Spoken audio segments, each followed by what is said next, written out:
From our family to yours, we promise the best quality in our Scott Farm sweet potato products.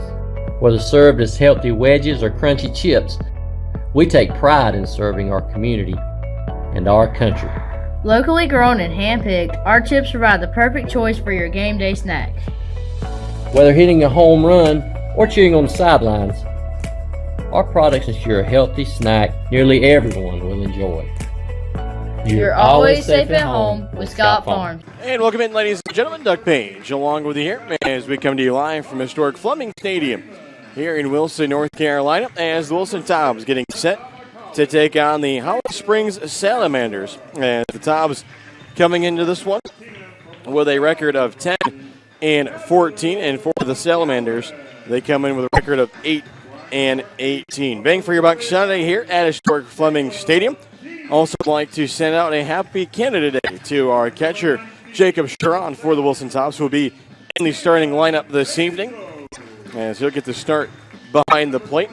For the Tobs, looking to get rid of this losing streak, as last night a tough one in Peninsula, as the Tobs dropping a 6-5 decision. Excuse me, actually it was a 6-4 decision as a walk-off 3-run home run for the Pilots. We're able to give them the victory in the bottom of the 9th inning. First loss of the season for reliever Luis Acosta. Also first earned runs that Acosta allowed on the season.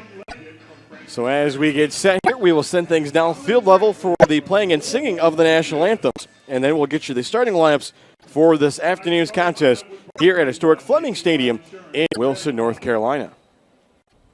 And now, ladies and gentlemen, please rise. In honor of Canada Day, and all the Canadian players on the Tobs will be playing the Canadian national anthem first.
And now for the singing of the U.S. national anthem.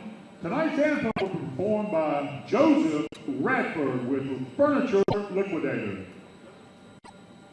Oh, say, can you see what it could be?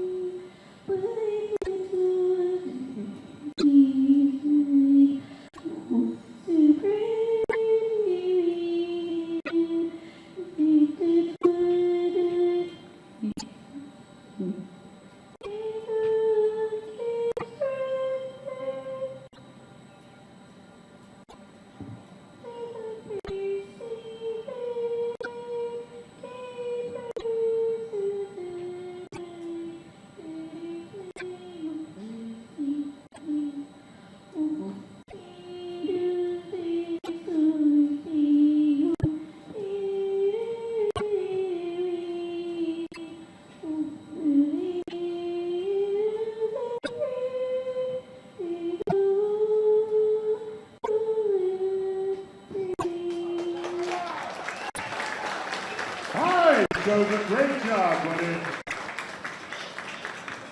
the official game ball of the Coastal Plain League, presented by Lori Thomas, Farm Bureau Insurance. The umpires for tonight's game are Brian Laws behind the plate and Jared Molman on the base pad.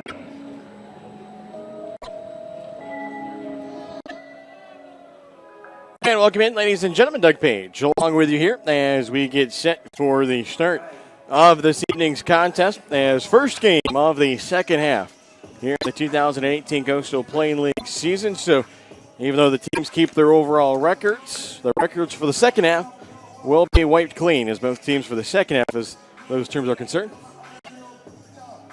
Those records will come in 0-0, and for the Tobs will be Chris Kernan going to the mound as he will get the start here this evening as he goes through his warm-up tosses.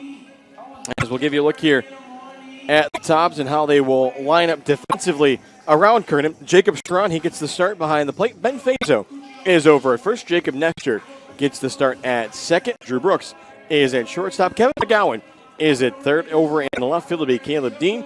Brenton Doyle is in center, and Carson Freeman is in right field tonight for the Tobs. As on the season for Chris Kernan, as Kernan out of North Carolina Central, his numbers on the year coming in with an ERA that is currently sitting at 1.06. This will be his fourth start of the summer. He has 3 innings, tossed 17 innings, has given up just 2 earned runs, 3 of those runs overall, 10 hits, 19 strikeouts, 8 walks, as he does have 1 complete game, as that was a complete game shutout here at historic Fleming Stadium. As he will face off against Martin, Wheeler, and Isaacson to get things going for Holly Springs. So Dalton Martin, the second baseman, will step in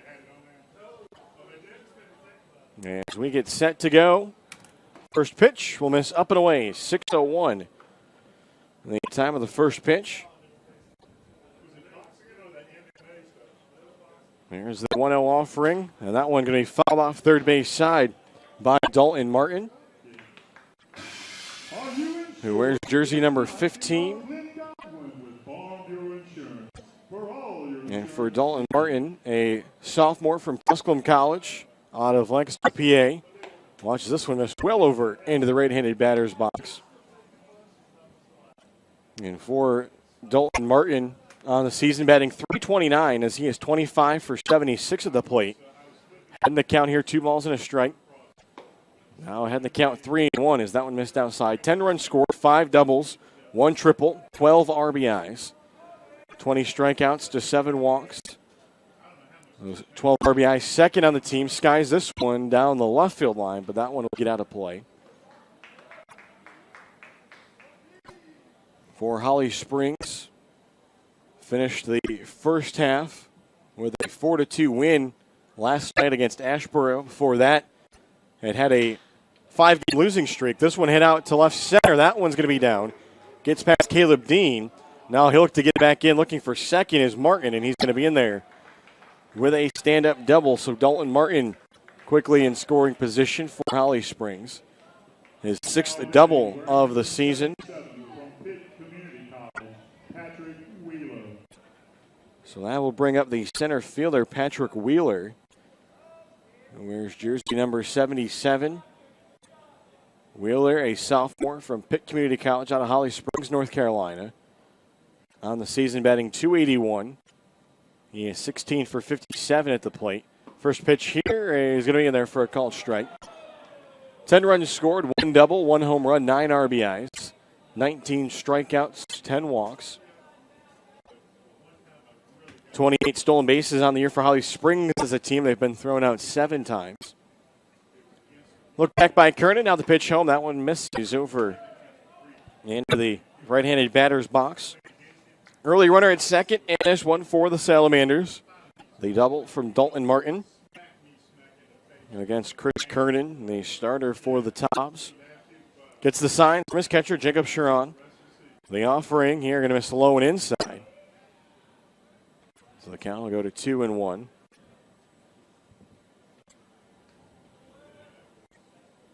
For Holly Springs on the road this season, they are 4-9. Do have a win against the Tobs here at historic Fleming Stadium this season. Kernan's offering is swung on. That one fouled out of play.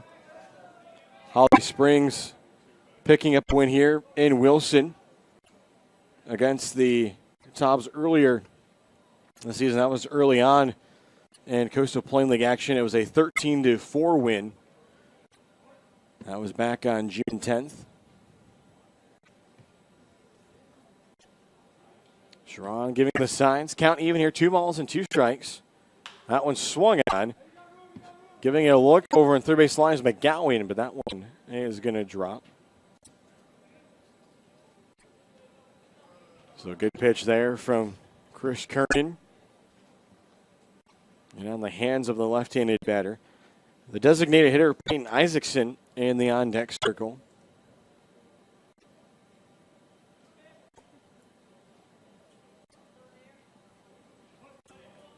Isaacson, a junior from St. Leo.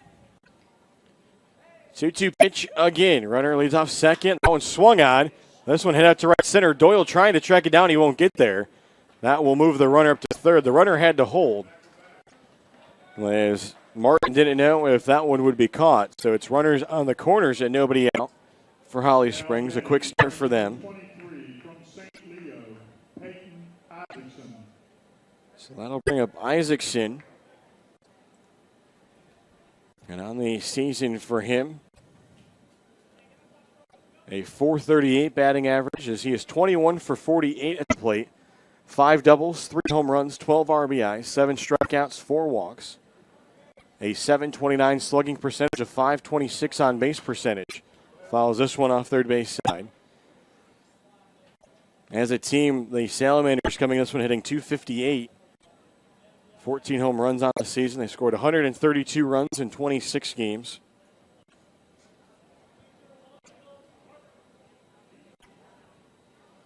Runners laid off the corners. Kernan delivers. The runner goes for second. And Sharon was unable to make a toss down to second. It was a called strike at the plate. But now that'll put both runners in scoring position. So for Wheeler, that'll be his second stolen base of the season. For the Salamanders as a team, they're 29th. Kernan ahead the count 0-2. He sets and delivers. That one misses over into the right-handed batter's box. Kernan coming into this one with a 3-0 record on the season.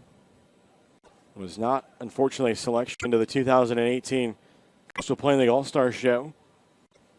1-2 pitch. Misses on the outer half again.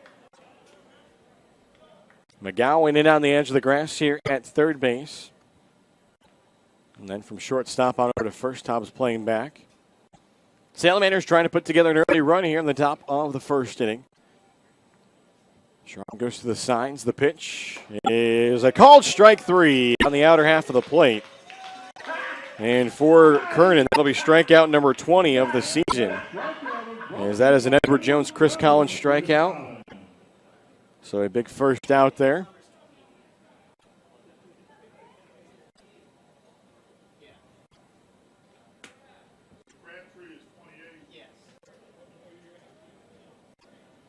And so that will bring up the first baseman, number 28, Chris Crabtree.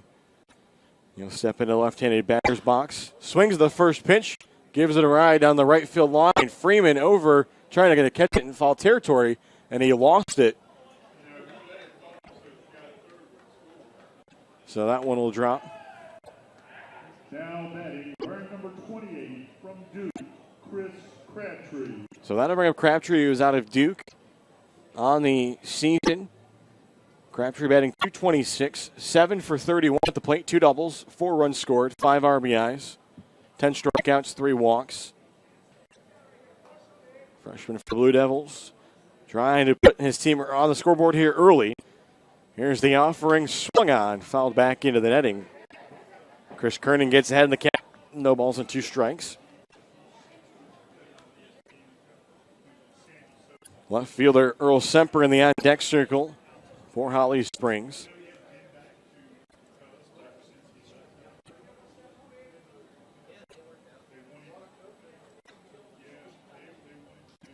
There's the pitch in the dirt. Nice job by Sharon to glove that one. Also give you a look at some of the games taking place this evening across the Coastal Plain League, as we already have our first run of the second half scored, courtesy of the Macon Bacon. 1-2 pitch coming here from Chris Kernan, and that one is going to miss off the outer half of the plate. Our umpires for today's contest, Brian Laws and Jared Molman. But the Bacon, they lead Florence 1-0 in the bottom of the second inning. Also Moorhead City and Wilmington facing off tonight. 2 pitch, that one misses away, and the count is now full. A 7:15 start tonight between High Point Thomasville and Martinsville. Scoreless here as we speak in Wilson against Holly Springs. Leading off third is Dalton Martin, Patrick Wheeler at second. 3-2 pitch before the batter. Crabtree asks for time. There's a double from Dalton Martin and a little center field gap, and then a single into right center field for Patrick Wheeler. Here's the payoff pitch, and that one is swung out and missed, strike 3. Back-to-back strikeouts for Chris Kernan as Crabtree is down. And that'll bring up the left fielder, Earl Semper. Now batting, wearing number 26 from UNC Chapel Hill, Earl Semper. So that'll bring up Semper, who is out of UNC. And for Semper, his numbers on the season as he gets set here. Took that one low in the zone. Semper playing in his 4th game, batting .250 on the year. He is 2 for 8, a run scored. Takes this one in there for a called strike. 4 walks for him, 2 RBIs. Does have 2 strikeouts. A freshman for UNC. Right here in the left-handed batter's box. The 1-0 from Kernan is going to miss away. Got away from Sharon, but luckily enough, not far enough away. So the count, 2 balls and a strike. Again, before the game today, we honored Tobs catcher Jacob Sharon by playing the Canadian National Anthem here on Canada Day. Jacob Sharon from Ottawa, Ontario, Canada. And this one is offered at. Home plate umpire made the call there. As Semper unable to hold up. So the count even, 2 balls and 2 strikes. Kernan trying to work out of this jam here in the top of the first inning. Runners take their leads. Kernan delivers. The 2-2 pitch is swung on. Hit to Brooks at short. His throw is low, but it's scooped by Fazo in time.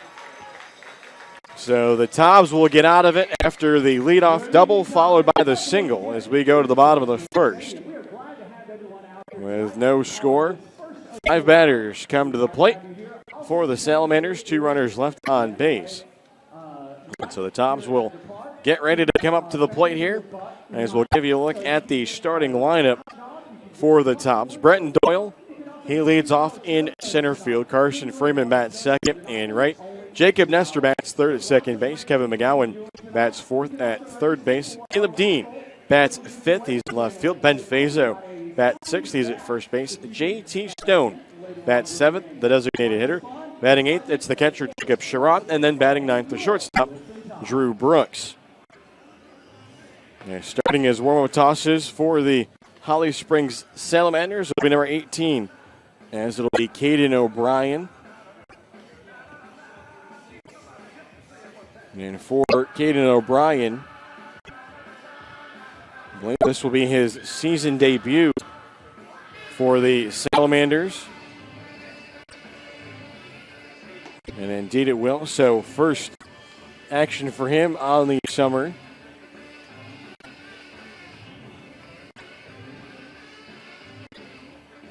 So he'll work here with his catcher, Jack Gortson.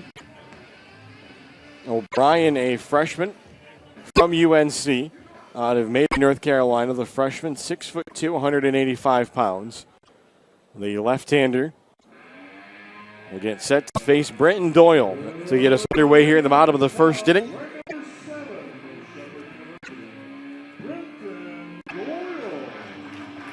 So Brenton Doyle stepping in with his batting average sitting at .280. This will be his 26th game of the season.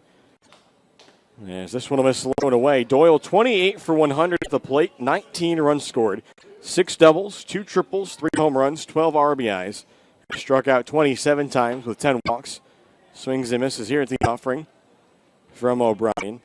And then 7 for 8 in the stolen base category. There's Brenton Doyle, the first Tobs batter to get to 100 at-bats on the season. And he swings and misses at this one as the count will even up. For the Holly Springs Salamanders, they are guided by Avery Booker out of Greensboro College. The offering here from O'Brien is low and in the dirt. Good take there by Doyle. Tobs led by head coach Brian Hill, assisted by Jim Leggett and Colin Brinkley. Salamanders recorded 2 hits in the top of the first inning. Chris Kernan, a nice job to strand both those runners in scoring position. Gortson will go through the signs here. The offering from O'Brien is swung on a chopper to second. And that one almost popped over the throw. It's not in time. Safe at first as Brenton Doyle is the second baseman. Martin waited back on it. It almost popped over his glove.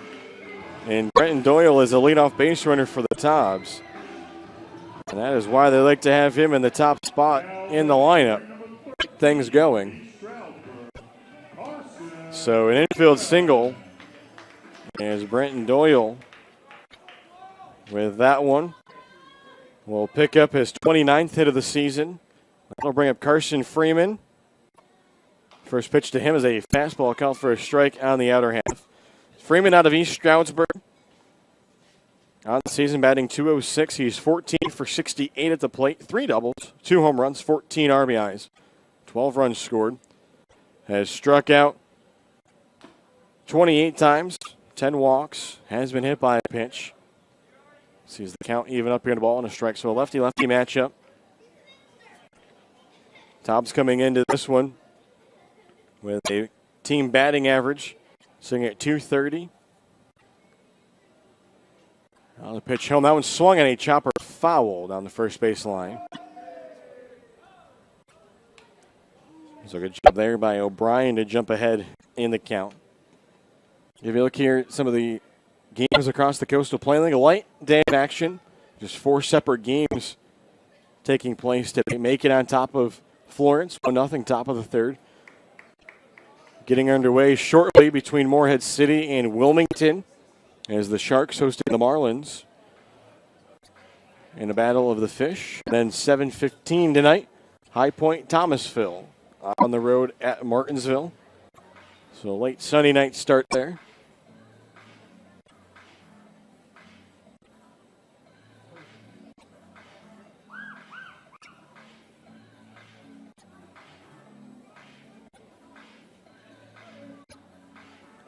And so now Carson Freeman will make his way back out to the left-handed batter's box. He had to find a new piece of pine as he broke the bat.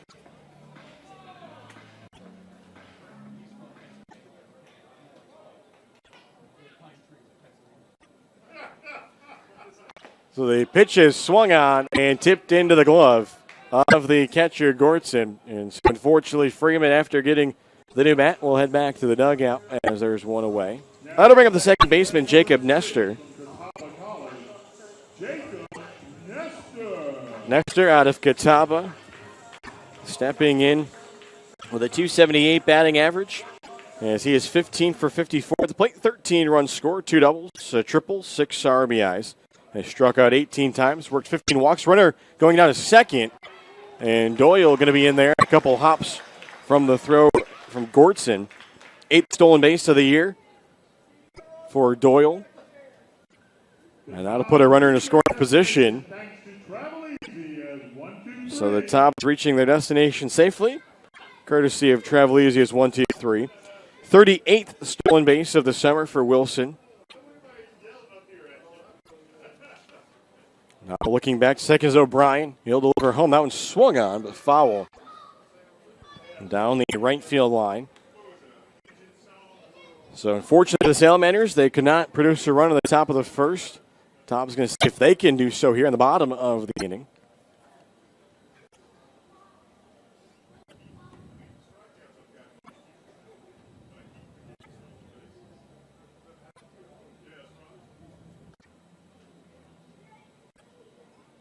Here's the 1-1. That one's going to miss. Nestor taking it all the way in.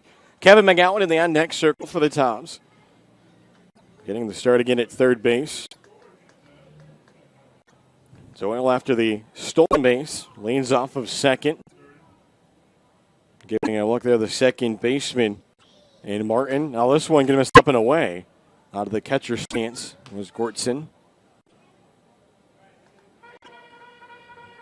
For the Tobs here, head coach Brian Hill manning third base. Colin Brinkley manning first.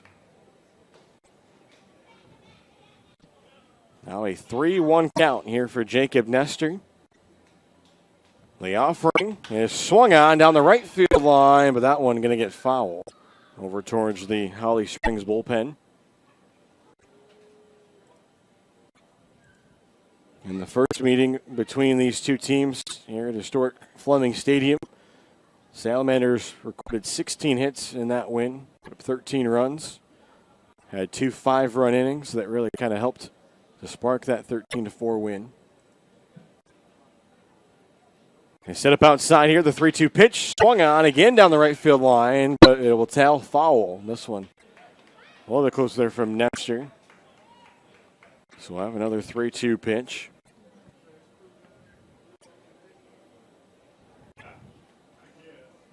So both teams into the hit column.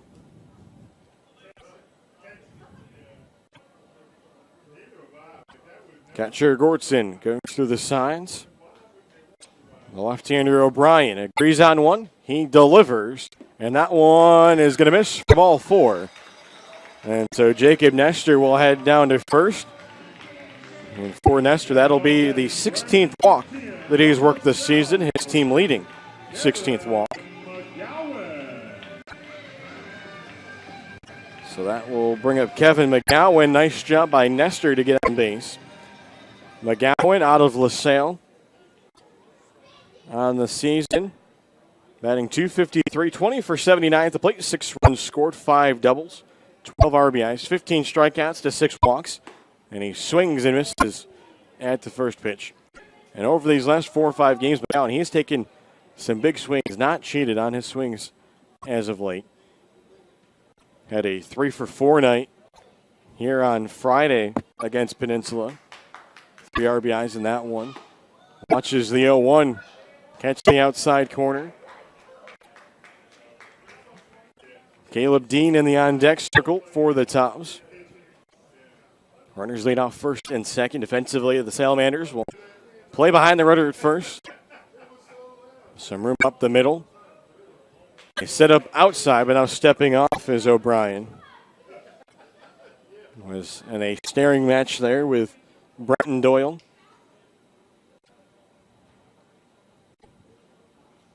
Now O'Brien will come set and delivers, and that one just going to miss on the outer half as McGowan rolled the dice. So the count will go to a ball and 2 strikes. O'Brien's one out in this inning, a strikeout to Carson Freeman. The offering here swung on, a blooper out to left center. That one going to be caught. Doyle thought about tagging, but he'll head back. And so that'll be the second out of the inning. Off for the end of the bat there of McGowan. So that'll bring up Caleb Dean. Dean out of Missouri Baptist. And on the season, batting .242, 15 for 62 at the plate, 8 runs scored, 6 doubles, 2 triples, a home run, 9 RBIs. 27 strikeouts to 5 walks. 5 for 5 in the stolen base category. Comes up here with runners at first and second. Pitch from O'Brien is swung on down the third base line, but they're going to call it foul at the plate. And so the runners will have to head back, but a nice job there by Caleb Dean to get out in front of the first pitch that he sees from Caden O'Brien. All right, we'll step back in, see what O'Brien and Gortson do now to approach the set one offering. Looks like they'll set up outside. The pitch is swung on and missed. There by Caleb Dean, could have made contact. Both teams with a pair of base runners here in the first inning. Salamanders stranded both of theirs on base. Caden O'Brien trying to do the same for Wilson here in the bottom. He sets and delivers. The pitch is going to miss for a ball. The throw down to third goes off of Doyle. Hopefully he's okay. He had to turn out of the way as that throw came in. So both runners will move up. So a stolen base for Brenton Doyle. And so Jacob Nestor will get one as well. So now 3 stolen bases here in the first inning for the Tobs. 9th stolen base for Doyle. 1-2 pitch is a called strike 3 on the outer half of the plate as Caleb Dean couldn't pull the trigger. So the Tobs will strand a pair of runners in scoring position, as do the Salamanders. We've played one full here at historic Fleming Stadium. No score between the Salamanders and the Tobs as you're watching Wilson Tobs baseball here on CPLBaseball.tv. From our family to yours, we promise the best quality in our Scott Farm sweet potato products. Whether served as healthy wedges or crunchy chips, we take pride in serving our community and our country. Locally grown and hand-picked, our chips provide the perfect choice for your game day snacks. Whether hitting a home run or cheering on the sidelines, our products ensure a healthy snack nearly everyone will enjoy. You're always safe at home with Scott Farms.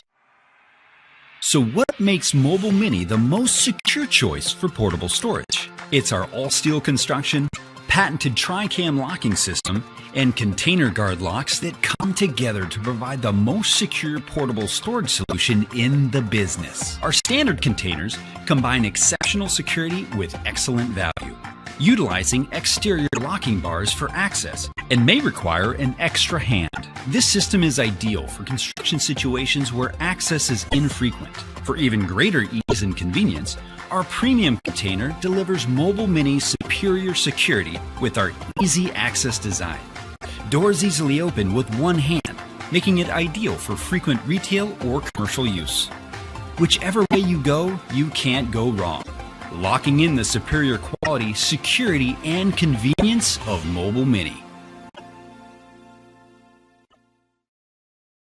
And so we get set here for the top of the second inning. Chris Kearney back out for the Tobs. Was able to record a pair of strikeouts and get a ground ball to get out of the top of the first inning after the Salamanders started the game off with back-to-back hits. So that'll bring up the third baseman, Clemente Inkland from UNC.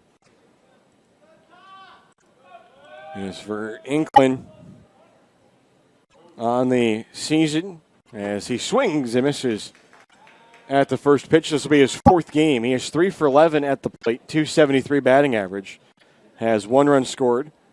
Does have 2 RBIs. Swings this one, and that's going to be a hit into right field. As he's quickly down to first. That one tossed back in by Carson Freeman. So 4th hit of the season for Inkland. 3rd hit of the game for Holly Springs.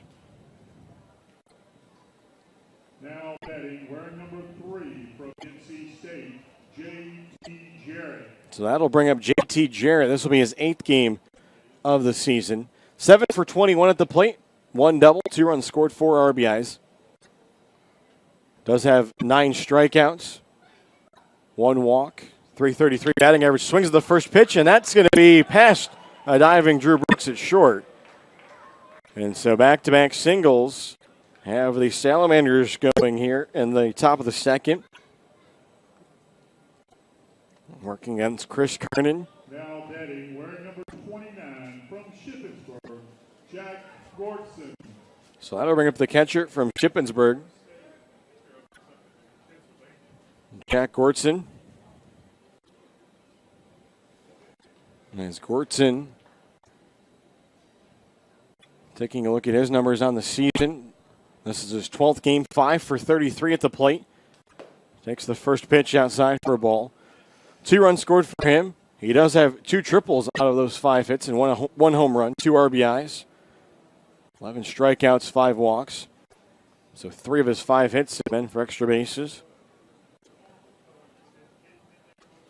Here's the 1-0. That one is fouled back in on the handle of the bat. So even though he's got the 152 batting average, don't let that fool you. A lot of pop in the bat.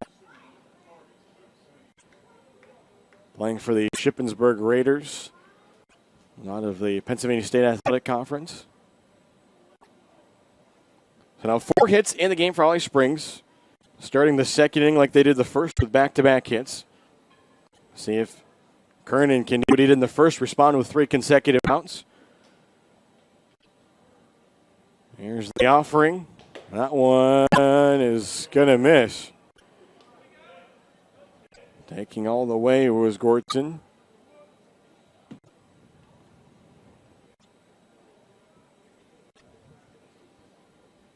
So the count will be 2 balls and a strike. Nobody out here in the top of the second. This one, a chopper towards first. Fazo is going to throw. Brooks is able to get the out. Can they get the out at first? They do. What a turn there by the Tobs. The 3-6-1 double play as Kernan does a nice job of covering the bag at first. That will move the runner Inkland over to third, but the Tobs will definitely take that for 2 outs.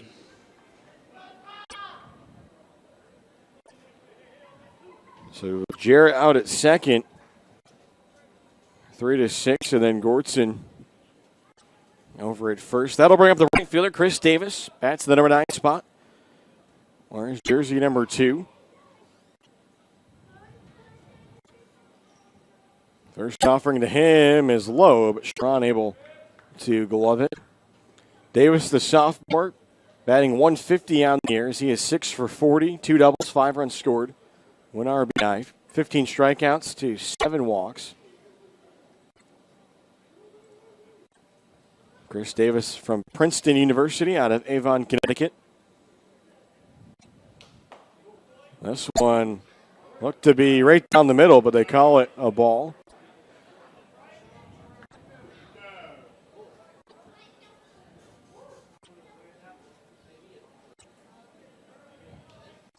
So Davis ahead in the count here, 2-0. Standing all the way in the back of the left-handed batter's box. The offering here going to miss up and away. The count now 3-0. Top of the order in the on-deck circle for Holly Springs is Dalton Martin getting his practice swings in. 94 walks as a team this year for the Salamanders. And that one in there for a strike. So the count now 3-1. Holly Springs, though, as a team, has struck out 223 times coming into this one. Not 225 after the 2 strikeouts in the first inning. This one misses up and away for ball 4. And so Chris Davis will head down to first base. Now batting, wearing number 15 from Tusculum University, Dalton Martin. So the first walk of the game for Chris Kernan. Back to the top of the order with runners on the corners. Dalton Martin, who had the double and a left center to start off the game. Trying to give the Salamanders the first lead of the game. Pitch here from Kernan is going to miss for a ball. They try to work up in the zone.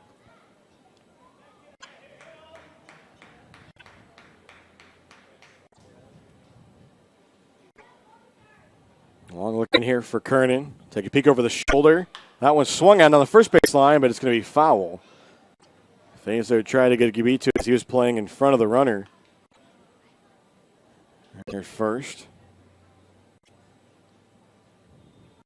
So for Chris Davis, working that walk with 2 outs. That is his 8th walk of the season. Kernan will set on the mound. And the 1-1 offering is swung on, hit down the left field line, but that one will get out of play quickly. So the count here, 1-2. This is the 3rd runner of the game for the Salamanders to get into scoring position with Inklet standing over at 3rd. Kernan able to strand Martin and Wheeler in the top of the 1st. 1-2 pitch, runner is going. It's swung on, hit out to left, and that one is going to drop in front of Caleb Dean. Now the runner going to 3rd. And moving over to 3rd will be Chris Davis. He was off and running on the pitch, so it'll be an RBI single for Dalton Martin, and he will give the Salamanders a 1-0 lead. RBI number 13 of the season for Martin, hit number 27. His 27 hits lead the Salamanders. And again, it's runners on the corners.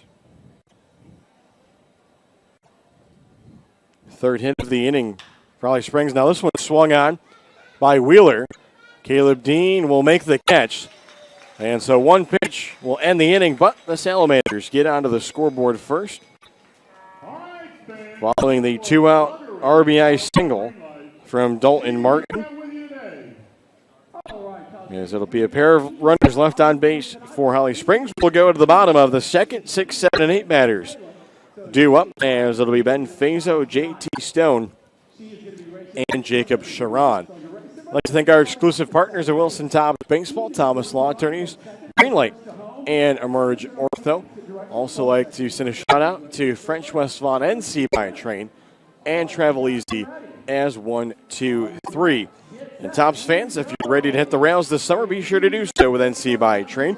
Hop on board at 12 stations from Charlotte to Raleigh and skip the hassles of parking and traffic while enjoying Wi-Fi, outlets to charge your devices, and spacious seating. Book your travel today by visiting ncbytrain.org. Again, that's ncbytrain.org. Go Connect. Tobs also will host their Military and Local Heroes Appreciation Night on Thursday, July 19th. Veterans can attend the game for free, while active military, 911 telecommunicators, police, and fire department members will receive discounted tickets. Come out and show your support for your local heroes here at Stuart Fleming Stadium on Thursday, July 19th for the Tobs Military and Local Heroes Appreciation Night. Tobs will also be hosting 2 more R.E. Jeffries Band Series nights at the ballpark this season. As there will be 2 more left, July 19th and July 26th. As on those nights, there will either be music playing when the gates open or music playing following the middle of the 7th inning all the way until well after the game. So Ben Fazo will step in to get things going. Fazo out of LaSalle on the season, batting .169, swings the first pitch, and he gets it past the shortstop. As Jarrett saw that one go into left field, so that'll be a hit. 2nd hit of the game for the Tobs. It'll be hit number 11 of the year for Fazo. Now 11 for 60 at the plate. So that'll bring up J.T. Stone. Stone, the designated hitter today for the Tobs out of the University of Mount Olive.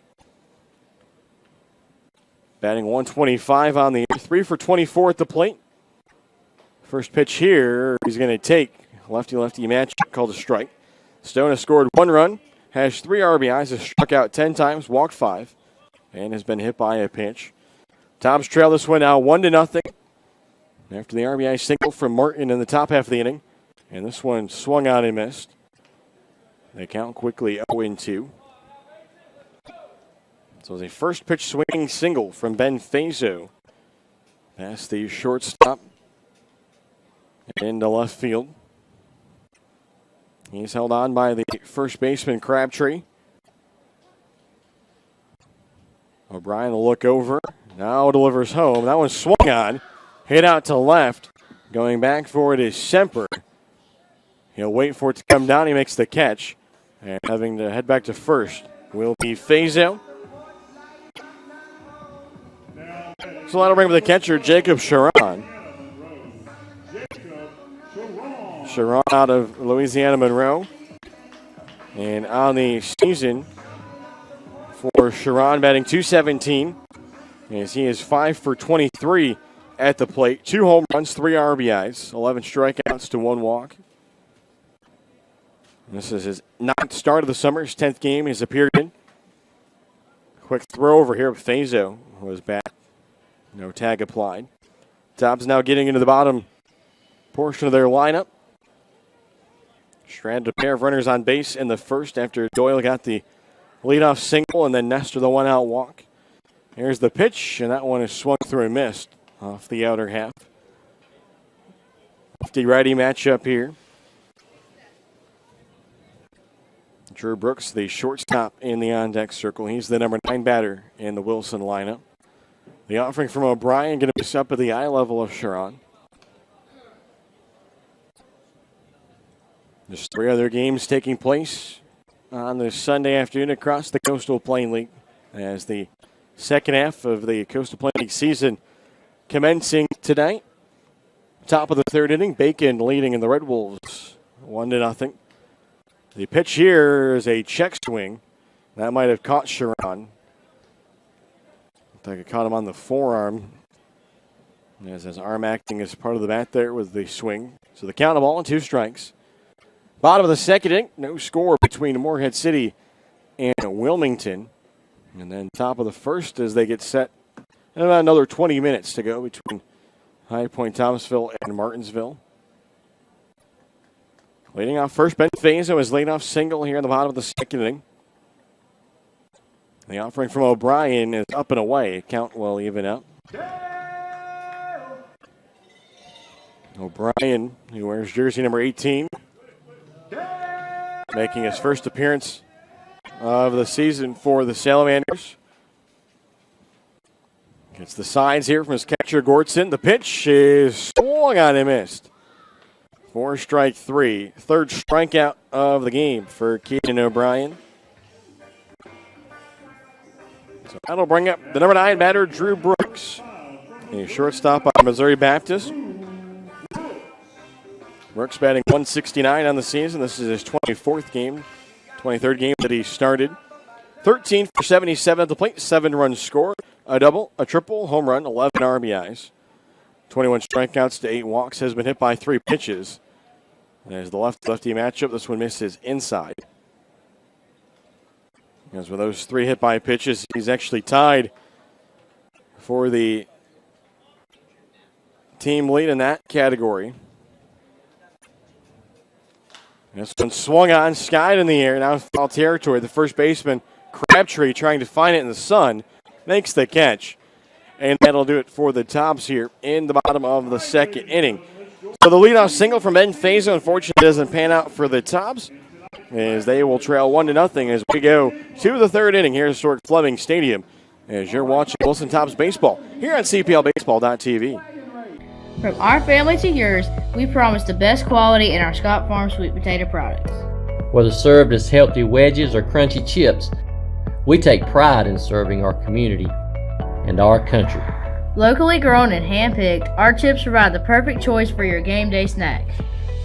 Whether hitting a home run or cheering on the sidelines, our products ensure a healthy snack nearly everyone will enjoy. You're always safe at home with Scott Farms. Whenever you have a chance to give back to the community, it's a special day. I just had the opportunity to help a mother and her 3 children move into a home. So Mobile Mini is actually more than just the leader in secure storage and office rentals. We are a community player. Giving back is one of Mobile Mini's core values. It's something that's ingrained in us. I take pride in knowing that my efforts in the community is helping to make someone's life better.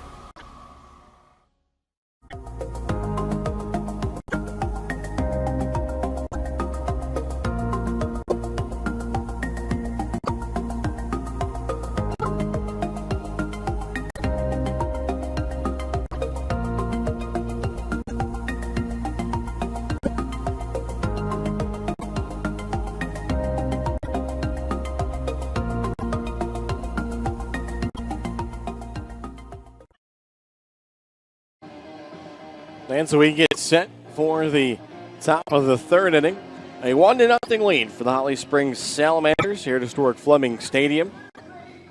There's Chris Kernan giving up 3 hits in that second inning. Thought maybe he would get out of it unscathed as the Tobs turned a 3-6-1 double play following a pair of back-to-back hits from the Salamanders. But a 2-out walk to Davis kept things alive and allowed the top of the order to get back up and Dalton Martin to deliver his second hit of the game.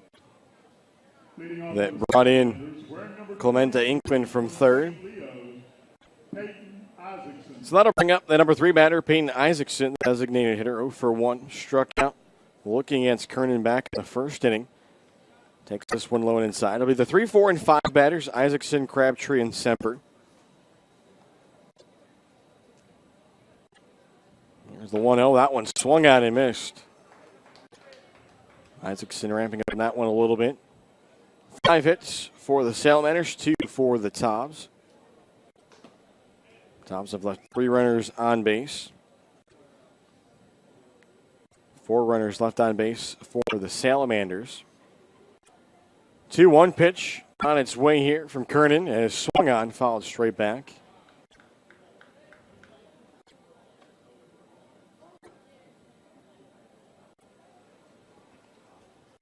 As Colin Brinkley will come out of the third base dugout to pick up that loose baseball. Sherrod will go through the signs. 2-2 pitch is swung on.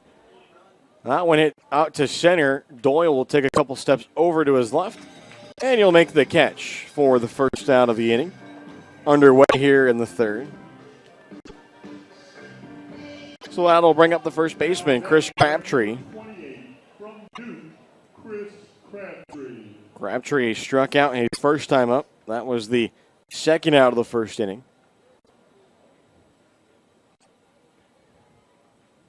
Kernan already ready to go on the mound.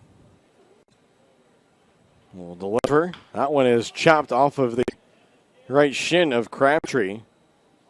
We'll try to walk that one off.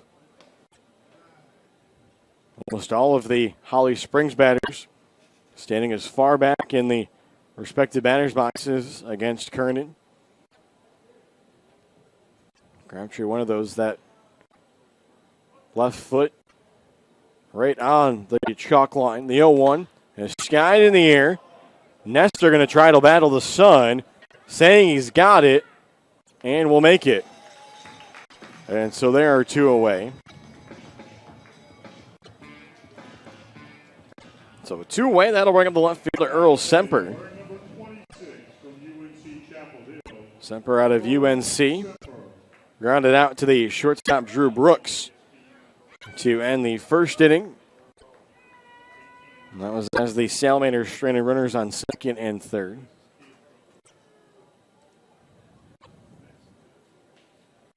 First pitch, going to catch the inside part of the plate. Semper out of Fort Lauderdale, Florida.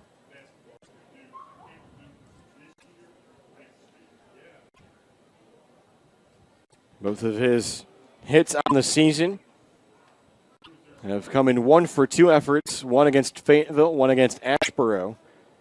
As last night he went 1 for 2 with a run scored. Takes a called strike 2 here. Also worked 2 walks, had a strikeout. His first hit of the season for the Salamanders coming in a 1 for 2 effort against Fayetteville and a 6-0 loss. Also walked in that game. The 1-2 pitch is going to miss up on the zone. Kernan tried to freeze him for his third strikeout of the game. He'll get another shot here. 2's wild on the scoreboard. The offering is swung on, tipped into the glove of Sharon as that one falls off the dinner table. And it's a 1-2-3, top of the third for Chris Kernan. Another Edward Jones, Chris Collins strikeout.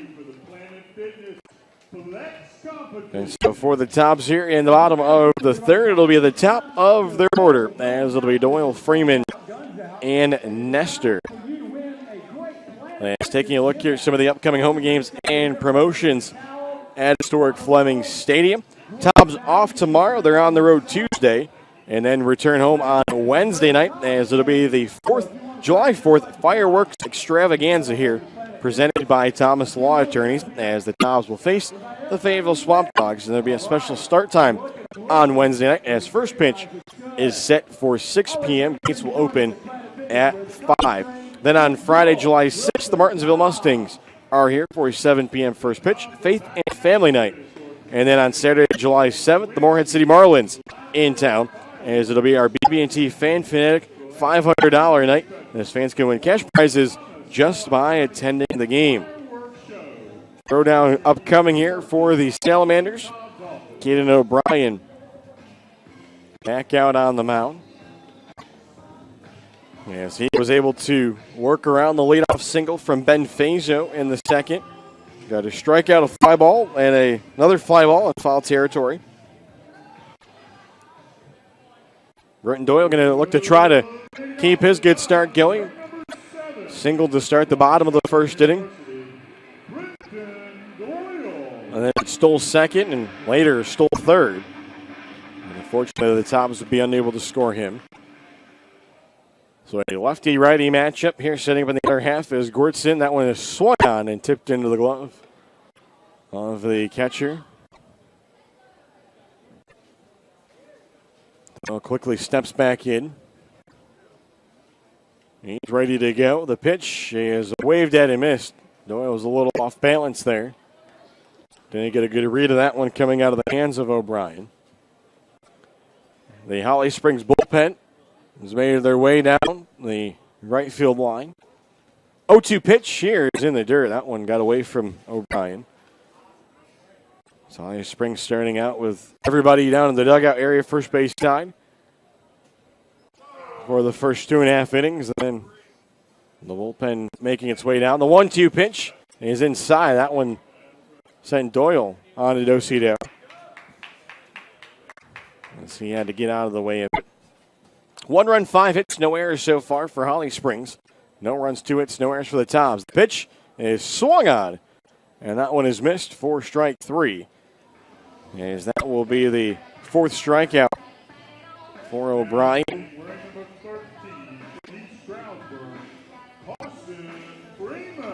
Carson Freeman will step up. He tries to turn his game around. Struck out his first time. That came after the single from Doyle.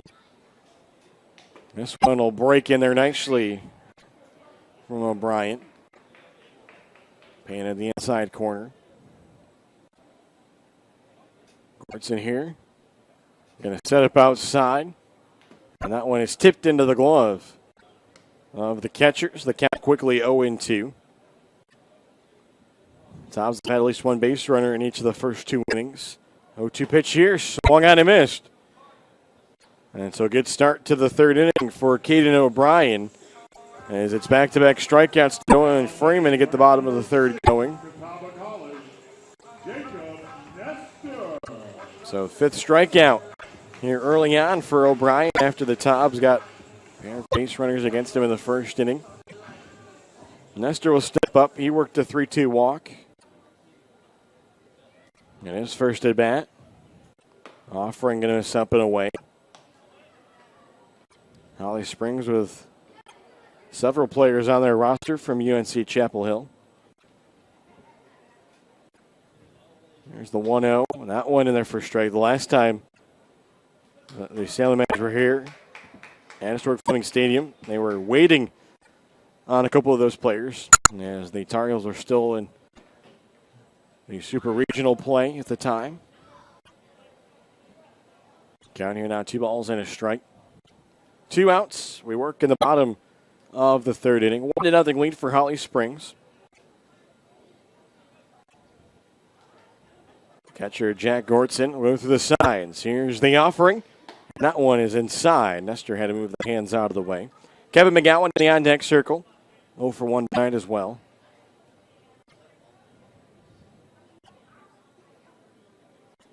And the 3-1 is going to be low. So back-to-back walks worked here to start this game for Jacob Nestor. Continues to up that team lead. Now batting, wearing number 10 from LaSalle University, Kevin McGowan. So that'll bring up Kevin McGowan. McGowan flied out to left center his first time up. As racing over to make the catch was Wheeler. Look over to first gear to check the runner. And they have the runner maybe thrown off. The first baseman has now caught up. They'll throw it around.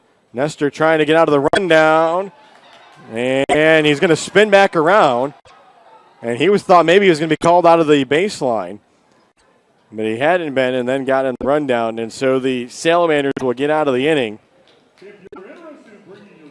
after the walk to Nestor. That'll be a 1-2-3 for Caden O'Brien and the Holly Springs Salamanders. We've played 3 full here at historic Fleming Stadium, and it's a 1-0 lead for Holly Springs as we go to the 4th. You're watching Wilson Tobs Baseball here on CPLBaseball.tv. From our family to yours, we promise the best quality in our Scott Farm sweet potato products. Whether served as healthy wedges or crunchy chips, we take pride in serving our community and our country. Locally grown and hand-picked, our chips provide the perfect choice for your game day snack. Whether hitting a home run or cheering on the sidelines, our products ensure a healthy snack nearly everyone will enjoy. You're always safe at home with Scott Farms. So what makes Mobile Mini the most secure choice for portable storage? It's our all-steel construction, patented tri-cam locking system, and container guard locks that come together to provide the most secure portable storage solution in the business. Our standard containers combine exceptional security with excellent value, utilizing exterior locking bars for access and may require an extra hand. This system is ideal for construction situations where access is infrequent. For even greater ease and convenience, our premium container delivers Mobile Mini's superior security with our easy access design. Doors easily open with one hand, making it ideal for frequent retail or commercial use. Whichever way you go, you can't go wrong. Locking in the superior quality, security, and convenience of Mobile Mini.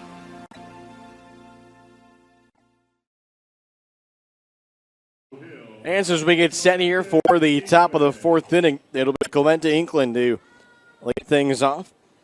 Led the 2nd inning off with a single against Chris Kernan. First pitch here is going to be taken off the outer half for a ball. 5 hits in the game for the Salamanders for those singles. This one chopped over towards third. They're going to call it a fair ball. McGowan's got to make the throw. It's up the line. Did the tag get applied? Ball got away from Fazo. The throw is to the left side of the bag. Fazo went to apply the spin tag, and then the ball came out of the glove. And so safe at first.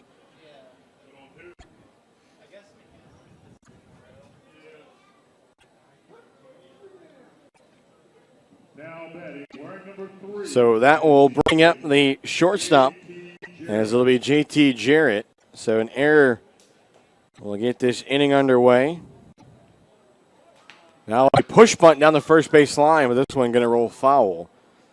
As Jarrett is 1 for 1 in this game, a single in the 2nd.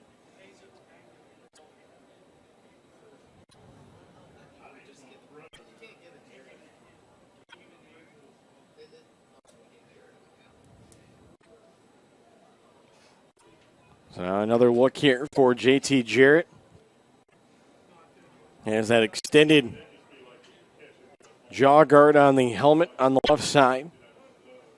Steps into the right-handed batter's box. See what he does here.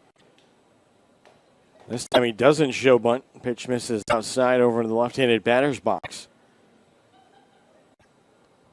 So a runner on first for the Salamanders. After a 1-2-3 third inning for Chris Kernan. Keeps an eye on the runner over his shoulder. Here's the pitch. That one is swaved and it missed. So the count now a ball and 2 strikes.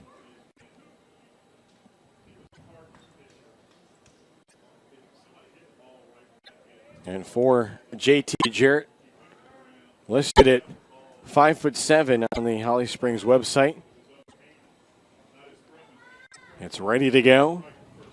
Kernan Sets and delivers the pitch. That one is in the dirt. Nice job by Sharon to glove it. So the count will even it up.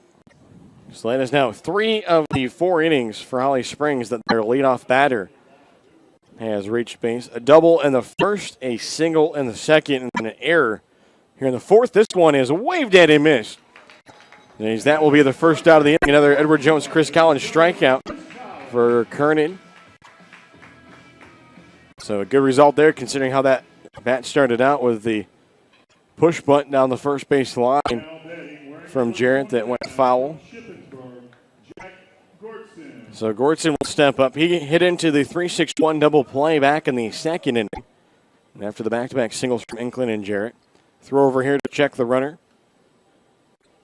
as he was able to slide back in safely. Righty-lefty matchup between Kernan and Gordson. The offering is swung on and missed. Good speed in the lower portion of the zone. Chris Davis, the right fielder, in the on-deck circle.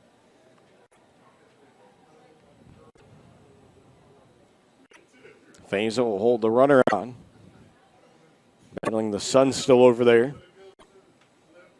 Here's the 0-1, and that one is outside. Sharon tried to frame it. It was a little bit tough for him as he was set up on the inner half of the plate, and then as he caught that one, was a little bit off balance. Started to look for maybe a throw down to first two as Inkland was a little bit far off the bag. This one swung out and given a ride down the left field line, but that one will get out of play. Over top of the Tobs bullpen.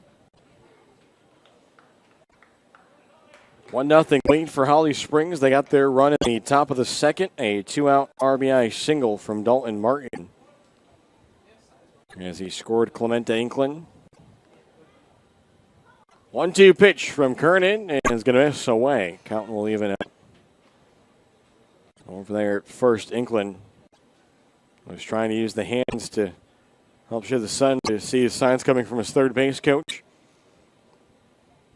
Couple steps off the bag. Here's the pitch, and that one is fouled off. That was well in on the handle of the bat of Gordson. Somehow was able to make contact with it. So this will be pitch number 71 upcoming for Chris Kernan. The offering is in tight on the inner half, but no call from the home plate umpire. So the count full now, 3-2. Kernan has walked just one so far. That was Davis after the double play back in the second.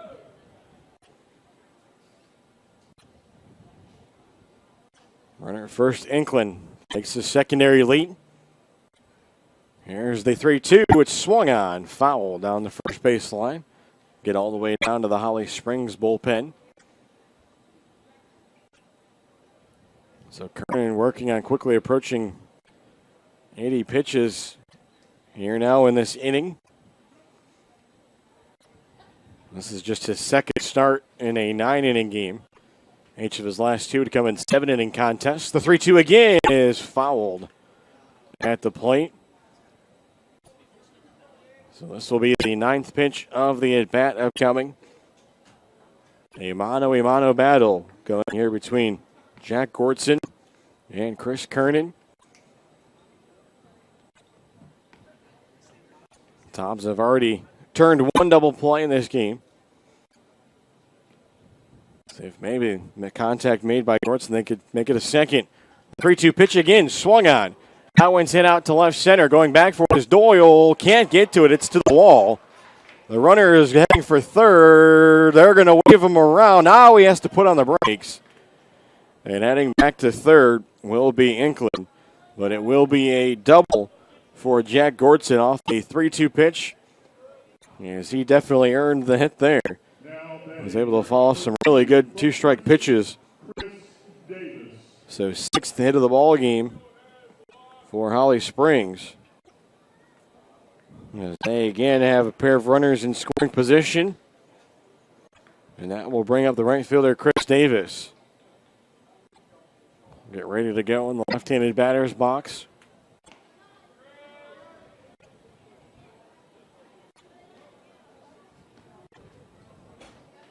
Runners lead off second and third. Kernan will look over to the runner. The pitch home. That one swung on. This one is hit out to center. Doyle not going to make the catch, and then it got by him. They're not going to luckily send the runner, though, so it's an RBI single for Chris Davis, and that will give the Salamanders a 2-0 lead.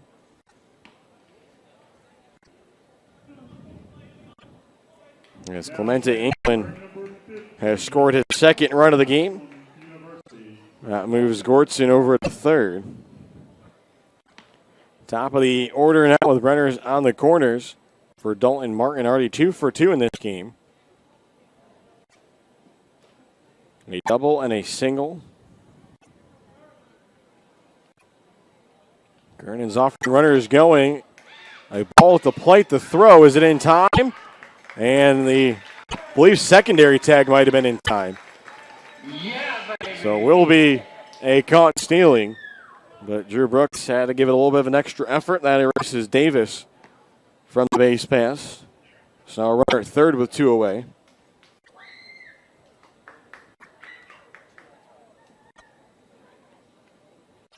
So the count 1-0 to Dalton Martin. Here's the pitch. Swung on and missed. There's the count waving up.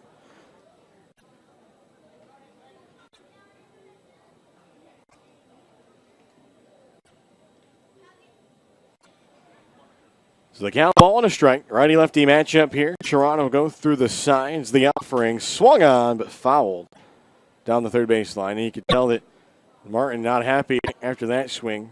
Thought he'd gotten a better piece of it. I was hoping that he could make himself 3 for 3 to start this game. Get another chance added here. 2 away now in the inning after the caught stealing. Davis trying to head down to second. The runner Gortson will lead off of third. 1-2 pitch on its way. Swung on, and that one is into center and an RBI single. Third hit of the game for Dalton Martin. His second RBI, and it's now 3-0.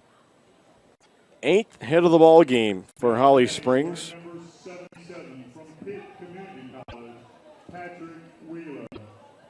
They put up 16 their first time here at historic Fleming Stadium, looking like they're well on their way to duplicating that number again. So now it'll be a runner at first. As that will bring up Patrick Wheeler. He singled in the first, then flied out to Caleb Dean to end the second inning. That came after the RBI single from Martin. Pitch here misses low and inside. Sharon able to glove it. So 3 runs on 8 hits, no errors for the Salamanders. No runs, 2 hits, and an error on the Tobs. So Inkland's running this inning unearned as he had reached on the air. This one will miss outside.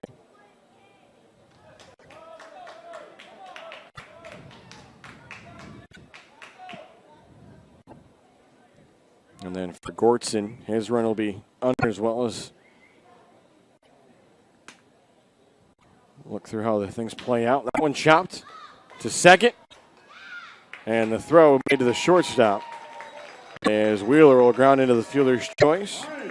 That will go to second as Martin will be out 4-6. So that'll do it for us here in the top of the 4th. But the Salamanders plate a pair of runs on the RBI single from Davis and the RBI single from Martin. As we will go to the bottom of the 4th inning, Tobs will have the 4, 5, and 6 batters at the plate. As it'll be McGowan, Dean, and Fazo. Caden O'Brien back out there to work as he was able to strike out 2 batters in the 3rd inning, and then had the caught stealing as he got Nestor caught up in between. So for the Tobs, looking to try to string some offense together as we go here to the bottom of the 4th inning.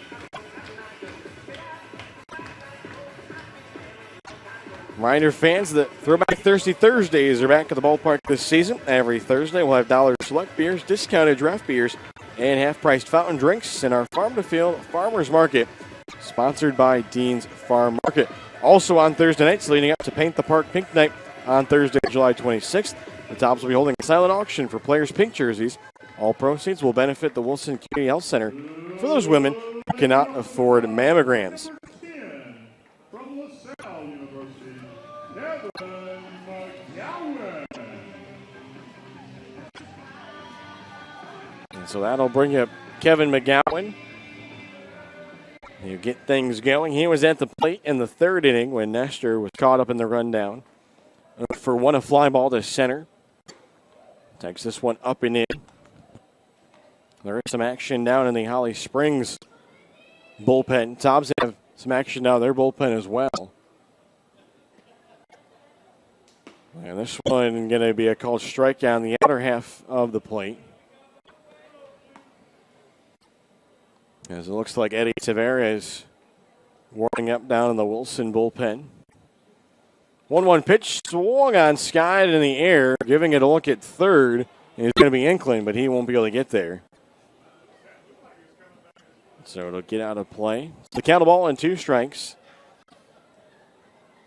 Tobs have had 1 base runner. And each of the first 3 innings had 2 in the first inning, both of them in scoring position. Unable to get him in. And this one over into the dirt. In the right-handed batter's box.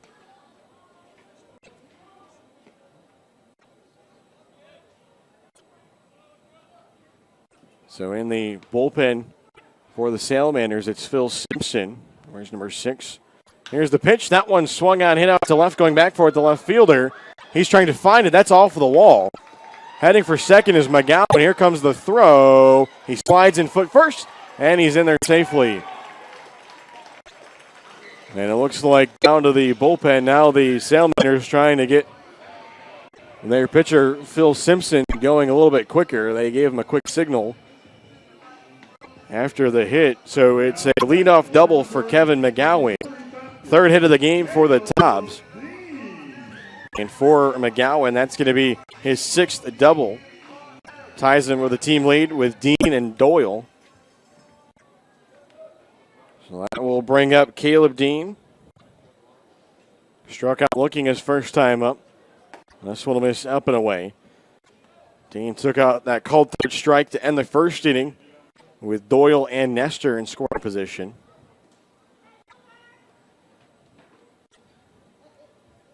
Couple looks in here for O'Brien. It shuck off at least 2 pitches and then stepped off of the rubber. So now we'll give it another try with his catcher, Jack Ortson. Here's the 1-0. That one right down Broadway for a called strike. Dean taking it all the way. Head coach Brian Hill giving some signs to Dean, and then the runner. McGowan out at second. Look back by O'Brien. The pitch. That one is swung on and missed for strike 2. So that double from McGowan. His 6th of the season. Tobs now with 37 doubles as a team.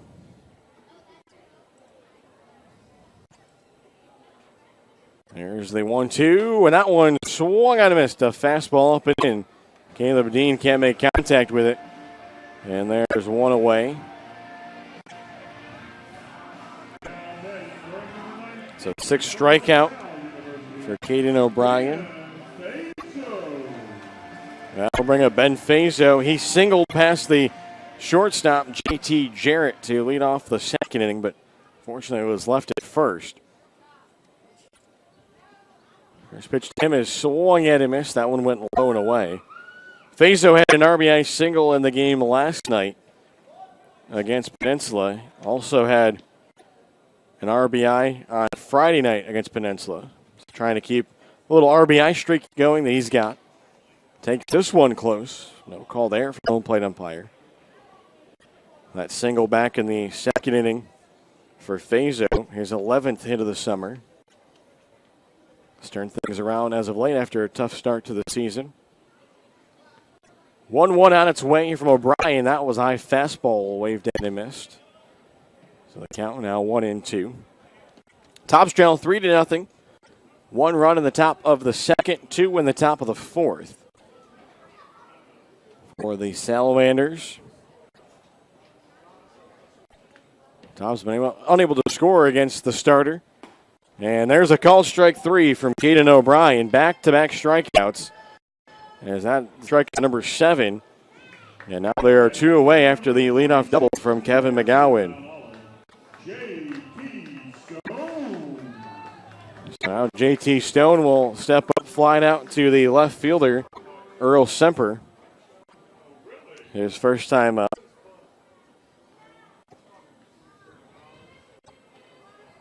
Tobs with their third base runner of the game in scoring position, but right now looking like that runner might be stranded there. Stone will take this one low in the dirt. Corralled nicely there by the catcher Gordson, kept it in front of him. Looks like ready down in the bullpen for the Salamanders is Phil Simpson. They'd got him going. That came after the double, but Caden O'Brien decided to turn things around. Back-to-back strikeouts. Now the 1-0 pitch going to catch the lower portion. County leaving up. Look around the Coastal Plain, the out-of-town scoreboard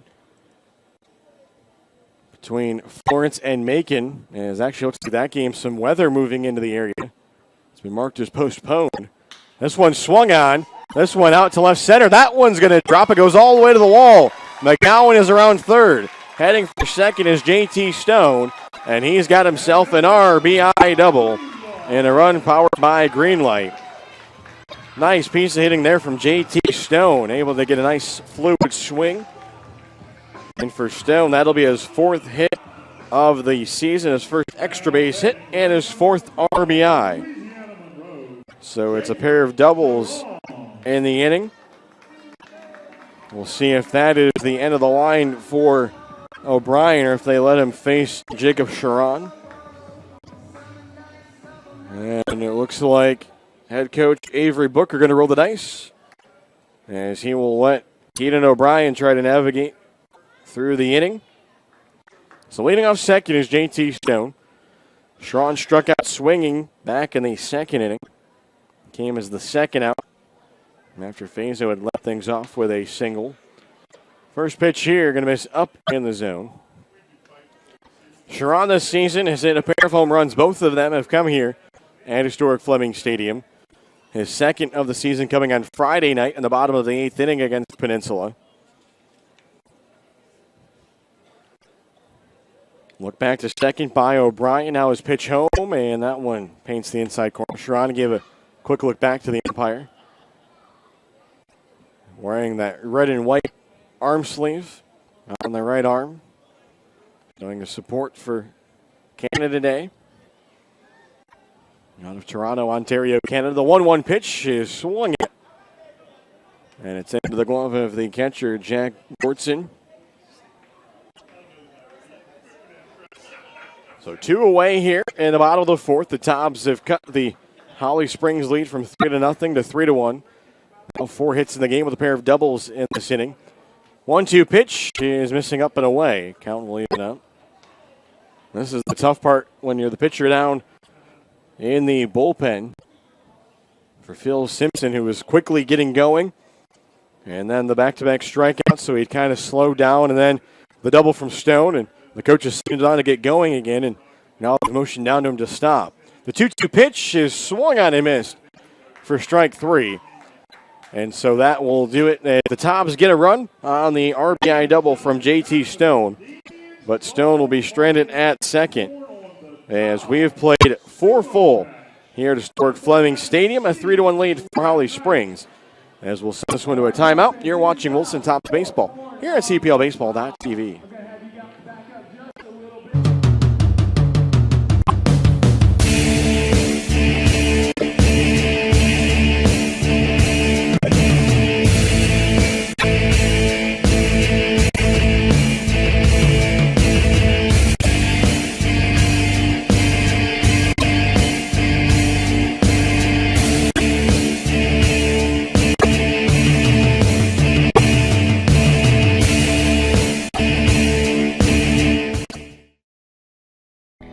our family to yours, we promise the best quality in our Scott Farm sweet potato products. Whether served as healthy wedges or crunchy chips, we take pride in serving our community and our country. Locally grown and hand-picked, our chips provide the perfect choice for your game day snacks. Whether hitting a home run or cheering on the sidelines, our products ensure a healthy snack nearly everyone will enjoy. You're always safe at home with Scott Farms. And so as we get set here for the top of the fifth inning, the night for Chris Kernan has come to an end. As the Tobs here will make a Farm Bureau Insurance Agent Lori Thomas call to the bullpen. Agent Lori Thomas is always there for you when called upon. And as the new pitcher for the Tobs will be number 29, Eddie Tavares out of Peru State. Numbers for Tavares on the season. This will be his 8th appearance, a 9.45 ERA. 6 2/3 innings worked, has given up 7 hits, 7 runs, 7 of those earned, has walked 8 batters and struck out 4. So he'll be the second pitcher of the game, taking over Chris Kernan, who will go the first 4 innings and gives up 3 runs on 8 hits. Yes, in his outing, he did walk 1 batter.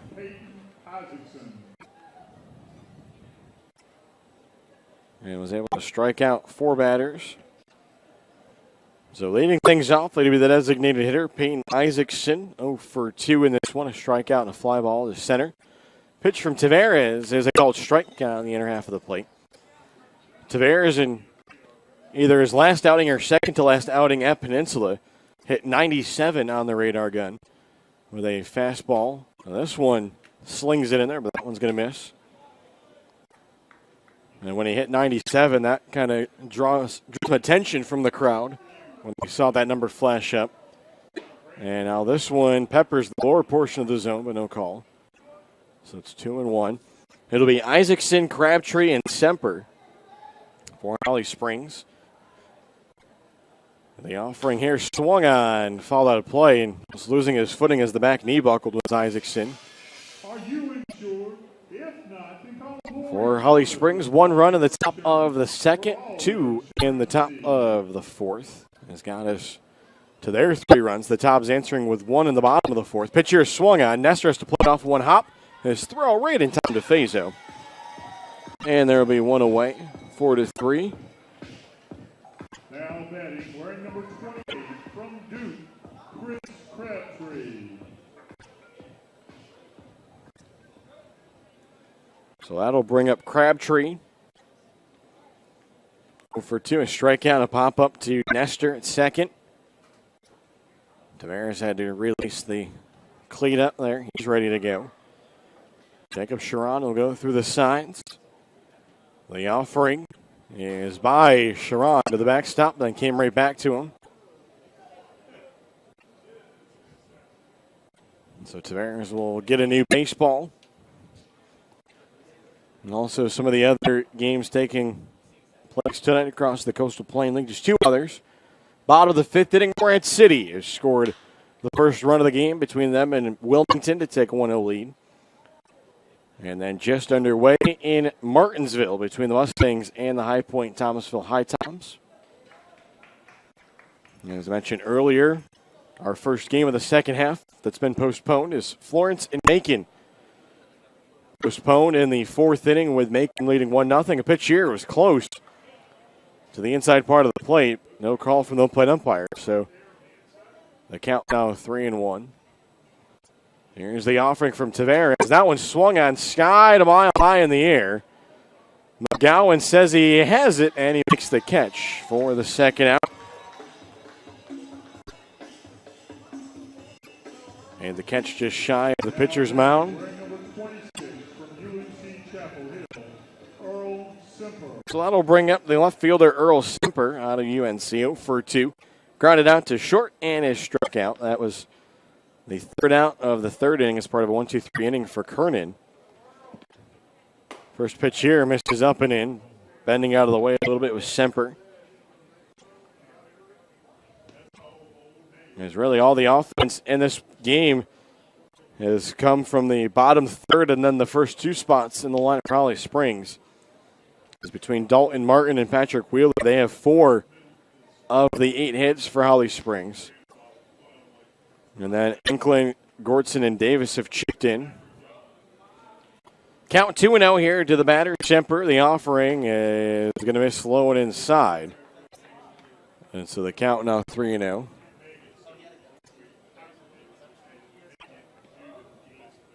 So the count 3-0.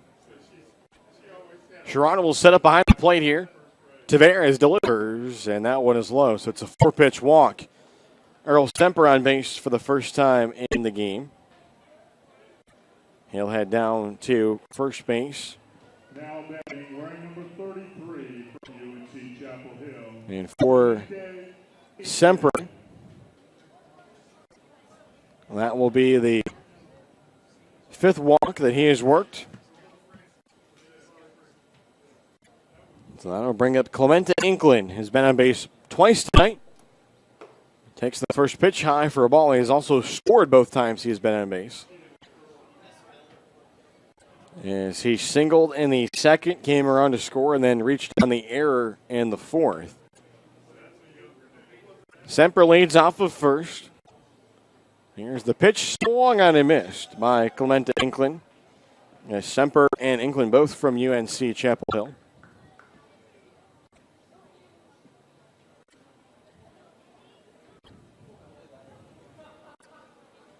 Look over the shoulder from Tavares. And this one is fouled at the plate. Popped in and out of the glove of Sharon. So the count 1-2.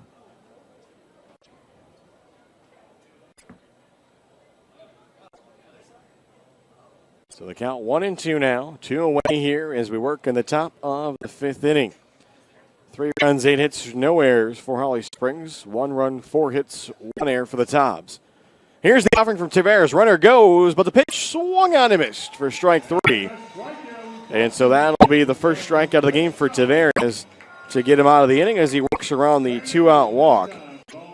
And so we will go to the bottom of the 5th inning here at historic Fleming Stadium, as it is a 3-1 lead for the Wilson Tobs.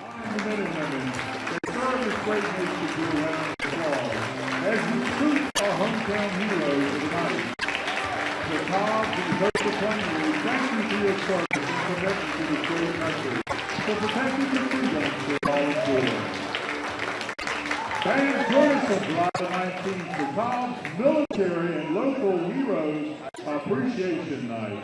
Veterans can attend the game for free, while active military, 911 telecommunicators, paramedics, police and fire department members will receive discounted tickets. Come out and show your support for your local heroes.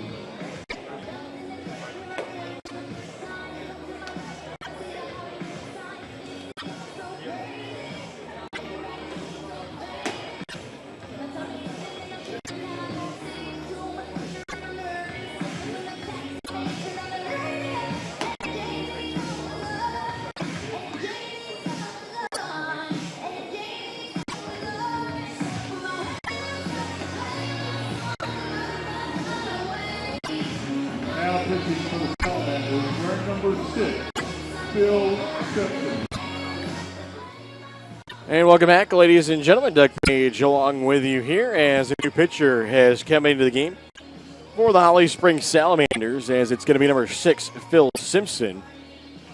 Simpson, a junior from Campbell out of Holly Springs, North Carolina, the left-hander on the season. For Simpson, this will be his 3rd appearance, all in relief. He has worked 3 2/3 innings, has given up 6 hits, 3 runs, all 3 of those earned. He's also struck out 5 batters, not issued a walk. And his first pitch is up and in and off of Drew Brooks. So Brooks will head down to first. For Drew Brooks, that is the 4th time he's been hit by a pitch this season. So a good start to the inning for him. It's down. So top of the order now for the Tobs as Doyle will step up 1 for 2. As he singled in the first and then struck out in the third. They waited for Brooks to get that wrist guard on. Held on by the first baseman here. The offering from Simpson. This is over into the left-handed batter's box. So Doyle will jump ahead in the count. Tobs got 1 run in the bottom of the 4th inning. Broke up the scoreless drought through the first 3 innings. Doyle drives this one foul over top of the beer garden down the first base line. So the count will even up. As it'll be Chris Crabtree holding Drew Brooks on over there at first. The catcher, Gordson, both the signs here. Simpson delivers. That one is swung on. Hit out to right. That one's going to drop in. And it will be a single here for Brenton Doyle. His second hit of the game, and the Tobs have him on first and second with nobody out.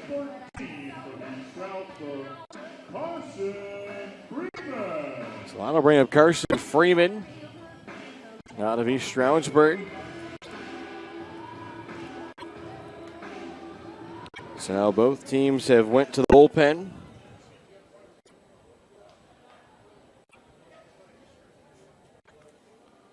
Lefty-lefty matchup here with Freeman 0 for 2 in the game. The offering is swung on. This one is over the shortstop's glove. And heading over to third will be Drew Brooks on the broken bat single for Carson Freeman. Was jammed on the pitch, but got lucky enough to have it drop in. So some good luck there for the Tobs. For Carson Freeman, that'll be his 15th hit of the season. And so now the bases are loaded for the Tobs with nobody out. Brooks at third, Doyle at second, Freeman at first. So I'll bring up Jacob Nestor. He's walked twice here in this one. Tobs now with 6 hits in the contest. And on the mound, Simpson can ask his catcher, Gordson, to go back through the signs. Now he's ready to go. Salamanders will play here in at the corners. The offering is going to be low for a ball. Good take there by Nestor. So the 2 walks here by Nestor. That is up to his team lead to 17 in that category. He's one of 4 players on the Tobs that have worked double-digit walks. Here's the 1-0. That'll be up and in for a ball. So the count now 2-0. Tobs looking to try to get into this 3-1 deficit here in the bottom of the 5th inning. Simpson getting the signs. He delivers, and that one misses up and away, and the count now 3-0. And the Salamanders are going to get the bullpen going. Down in right field. Leading off at third is Brooks. At second, Doyle. Freeman at first. Count 3-0 to Jacob Nestor. Here's the offering from Simpson. Misses ball 4. RBI there for Jacob Nestor. A run powered by Greenlight. And it's now 3-2. And that'll bring a mound visit here. As each of the first 4 batters here in the bottom of the 5th have reached. As that'll bring up Kevin McGowan. So 3rd walk of the game for Jacob Nestor. As he doesn't help the batting average, but he helps the on-base percentage. And he picks up the RBI in the process. So for Nestor, with the bases loaded walk, that will be his 7th RBI of the season. As Brooks scores from third. So now you have Brenton Doyle at third, Freeman down at second, and Kevin McGowan up. McGowan flew out to center his first time up, but then had the double that one-hopped the wall in left center to lead off the 4th. He would come around and score on the double by Stone. Pitch here will miss up and in. Nobody out here in the bottom of the fifth. It's now 3-2. Yes, there's an arm up and throwing in the Holly Springs bullpen. Pitch here is chopped down the first baseline, but that'll be foul. As the Salamanders playing in here at the corners with the third baseman Inkman and the first baseman Crabtree playing on the edge of the infield grass. The middle infielders, Jarrett and Martin, playing double play depth. 1-1 now coming here to McGowan. Lefty-lefty matchup. The offering is swung on. Fair ball down the first baseline. 1 run is in. Here comes the second run around as Freeman is going to score. And it's going to be a 2 RBI double for Kevin McGowan. And a pair of runs powered by a green light. And the Tobs lead 4-3. So Doyle scores, and Freeman able to motor around from second. Nestor goes all the way over to third. Now it's each of the first 5 batters in this inning to reach. So McGowan picks up a pair of RBIs for McGowan, 13 and 14 of the season. Now 7 doubles as he takes the team lead from Dean and Doyle. So there will be a pitching change here for the Salamanders as that experiment for Phil Simpson did not go the greatest. After he hits Brooks to start the inning on the first pitch, then gives up a single to Doyle and Freeman, walked Nestor, and then the double down the first base line from McGowan. So Caleb Dean will face a new pitcher as it'll be number 21. As that is Kyle Davis. Davis, a sophomore right-hander from Pitt Community College out of Pikeville, North Carolina. So they'll go to a right-hander after it was a pair of left-handers to start the game. Get you the numbers for Kyle Davis here.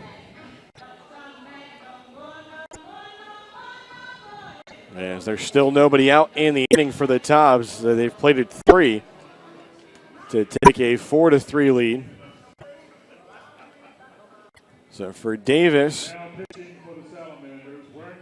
on the season, this will be his 5th appearance, all in relief. He has tossed 7 innings, has allowed 5 hits, 4 runs, 3 of those earned.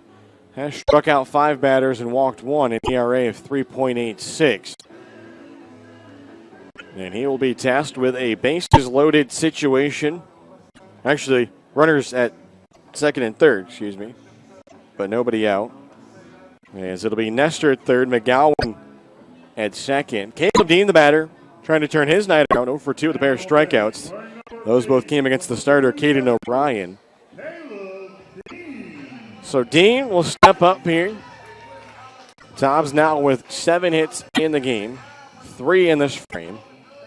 Singles from Doyle and Freeman, the double from McGowan. Salamanders again in at the corners, playing deep up the middle.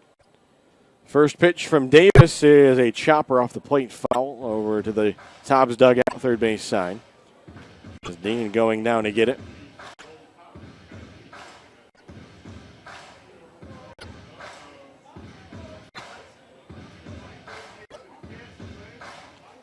So the count now 0-1. The offering is going to be in there for a called strike 2. Dean thought it was up in the zone a little bit. Take an extra second to re-velcro the batting gloves. Looks down at the third base coaching box. He steps back in. Runners lead off second and third. Kyle Davis, the reliever, will take a look back. Now delivers. And he misses this breaking ball on the inner half. Tried to freeze Caleb Dean there. Didn't get the call. Catcher Gortson runs through the signs. And the offering is swung on, getting it right out to left. That one is up. That one's up and out of here. A 3-run shot for Caleb Dean, his second of the year. And the Tobs have opened it up here in the bottom of the 5th. It's now 7-3.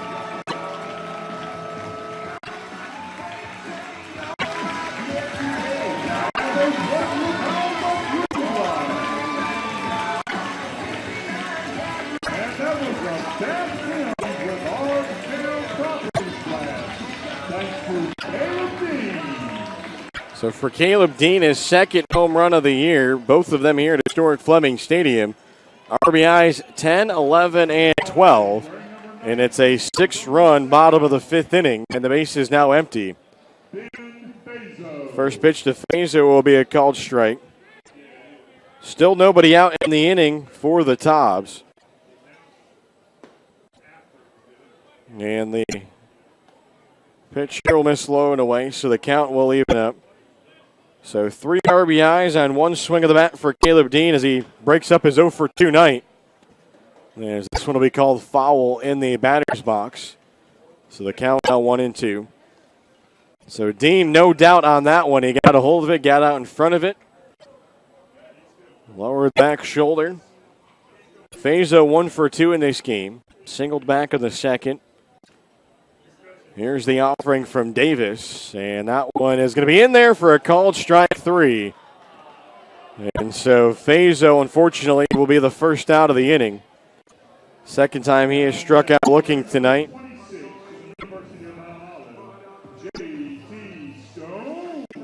So that'll bring up JT Stone. 1 for 2 in the game, an RBI double in the 4th is also flied out to left. So with that home run off the pitch from Kyle Davis, that is now the 14th home run that the Salamanders have allowed this year as a pitching staff. Pitch here, fastball misses outside.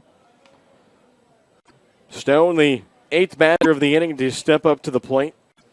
1 away here in the bottom of the 5th. This one swung on, skied out to left, going back for it, still going back. Semper, just shy of the warning track, will make the catch. He didn't make it look easy, but he pulls it in for the second out. And so now Jacob Sharon will step up, the 9th batter of the inning.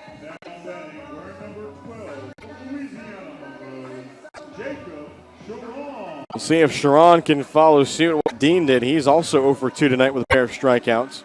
Both of those came against Caden O'Brien. See if he can deliver his 3rd home run of the season.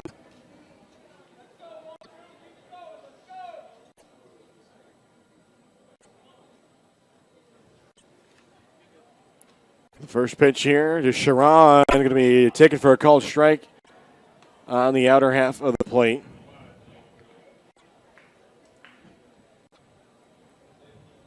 And now the 0-1 quickly fired in there for a strike.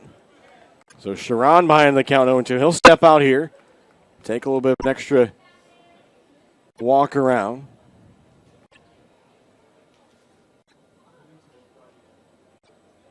O2 pitch, going to miss up and away. Get taken there by Sharon.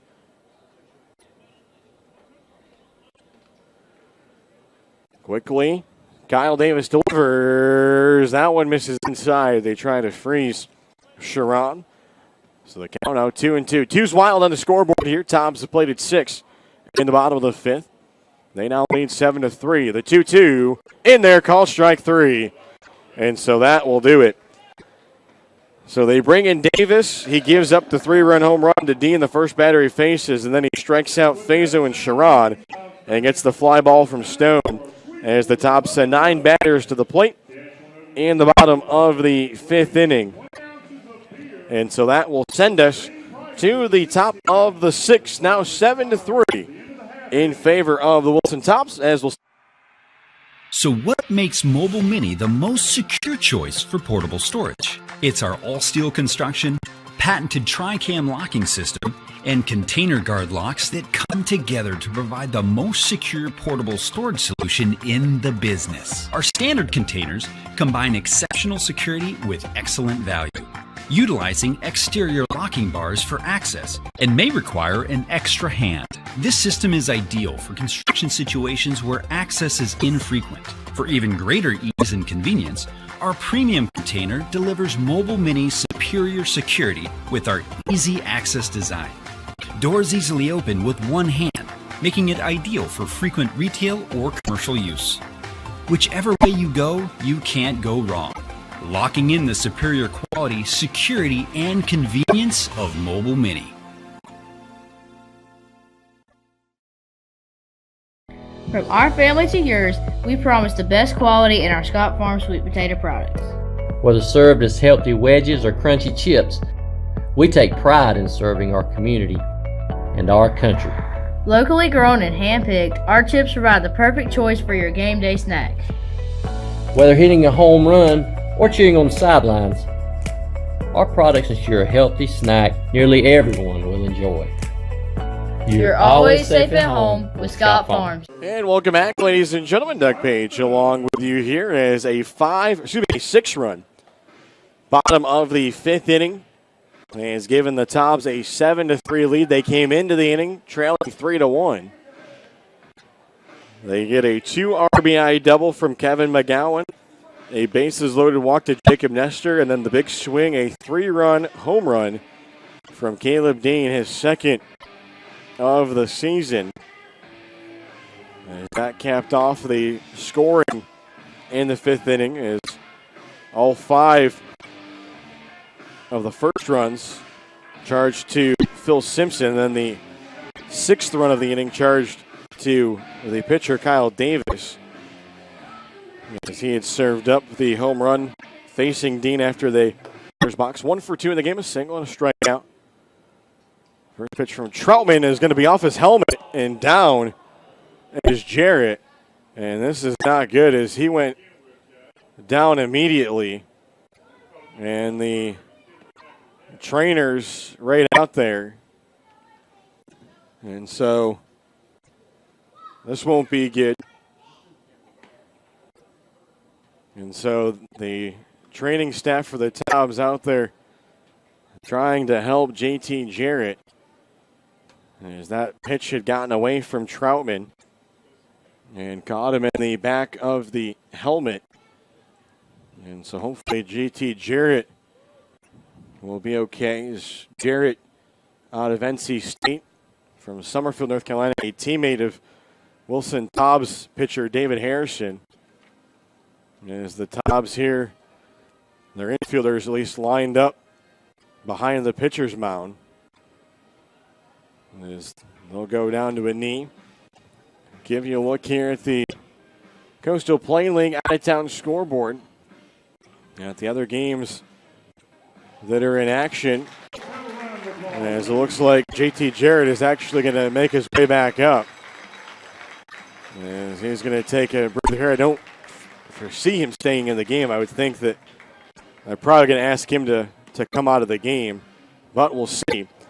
Postponed between Macon and Florence. They were in the middle of the game with Macon leading 1-0 before they could not continue. Bottom of the 2nd inning, High Point Thomasville has a 1-0 lead against Martinsville. And bottom of the 6th inning, Wilmington has come back to tie up their game against Morehead City 1-1. So they will take Jarrett out of the game as he'll make his way down to the locker room for the Sailmanners, as both of the Wilson Tobs trainers will follow him down there. And so we will get a pinch runner. So the pinch runner will be number 9, as it'll be Locklear. So Cam Locklear from Liberty, freshman out of Fayetteville, North Carolina, will get ready to go and run at first after the hit batter. Wearing number 29 from Shippensburg, Jack Gortson. So that'll bring up the catcher, Jack Gortson. Gortson in this game 1 for 2. And the first pitch here is off of the umpire. It gets away from Sharon and heading down to second will be Locklear. So it's a quick runner in scoring position for Holly Springs. So Gortson in this game grounded into the 3-6-1 double play back in the 2nd inning. And then delivered a double in the 4th and came around to score on the RBI single from Dalton Martin. Tobs now lead this one 7-3 after scoring 6 in the bottom of the 5th. The pitch here will miss on the outer half from Troutman. Troutman tossed last night at Peninsula. Came in and was able to get the Tobs out of a couple of big situations. And this one misses up in the zone. So the count now 3-0. As Troutman on the season, the strikeout to walk ratio. 2 strikeouts 8 walks. And that'll be a strike. Gortson turned around, thought he had ball 4, but he'll stay at the plate. Runner leads off second. Here at the top of the 6th, nobody out. Troutman sets. Look back to second. And he delivers, and that one misses away. So that'll be ball 4. So the first 2 batters of the inning have reached for Holly Springs. Now batting, wearing number 2 from Princeton, Chris Davis.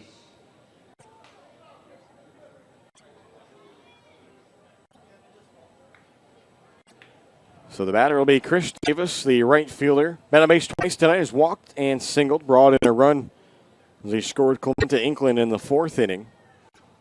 Pitch from Troutman as a bunt laid down, but that'll go foul. So having to come back will be Davis.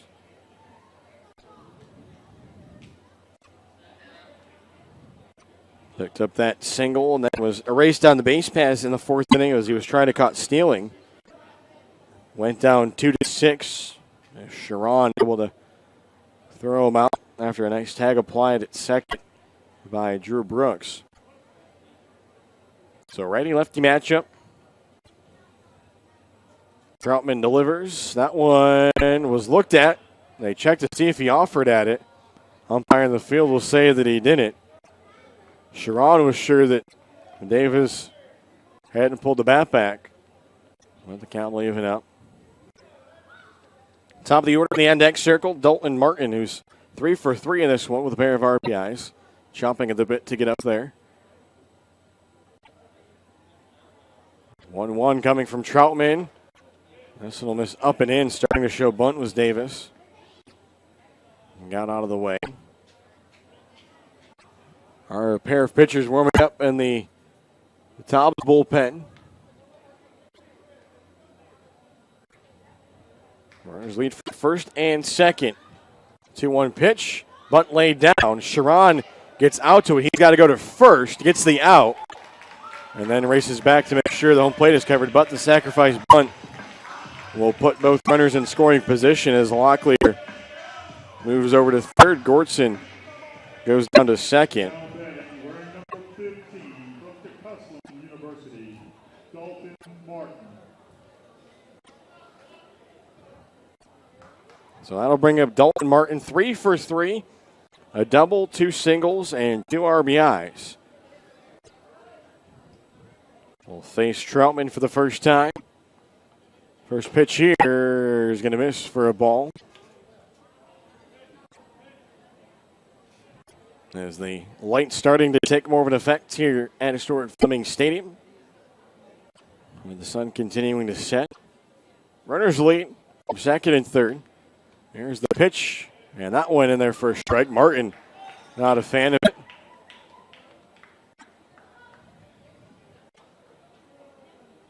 As a pitcher is starting to stretch a little bit down in the bullpen for the Salamanders.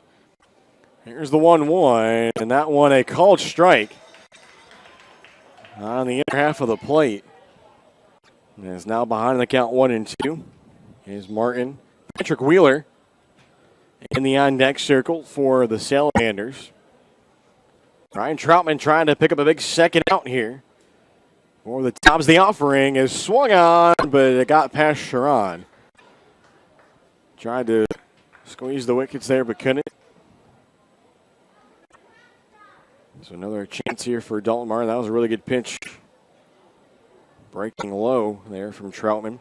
Troutman, the third pitcher of the game for the Tobs. After Chris Kernan started the game, went the first 4. Tavares navigated through the 5th.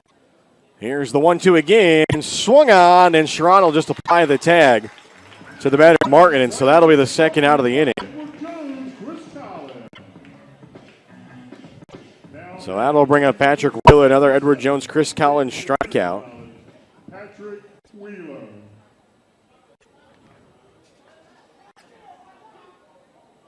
Wheeler will step in. 1 for 3 in this one. Singled back in the first.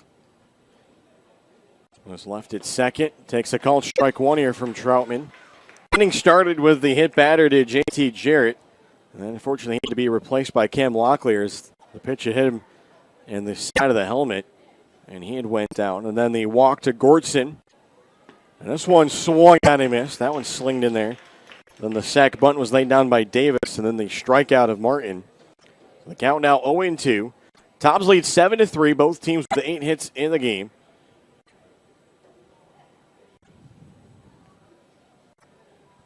Here's the pitch, swung on and fouled over towards the Salamanders dugout, first base side.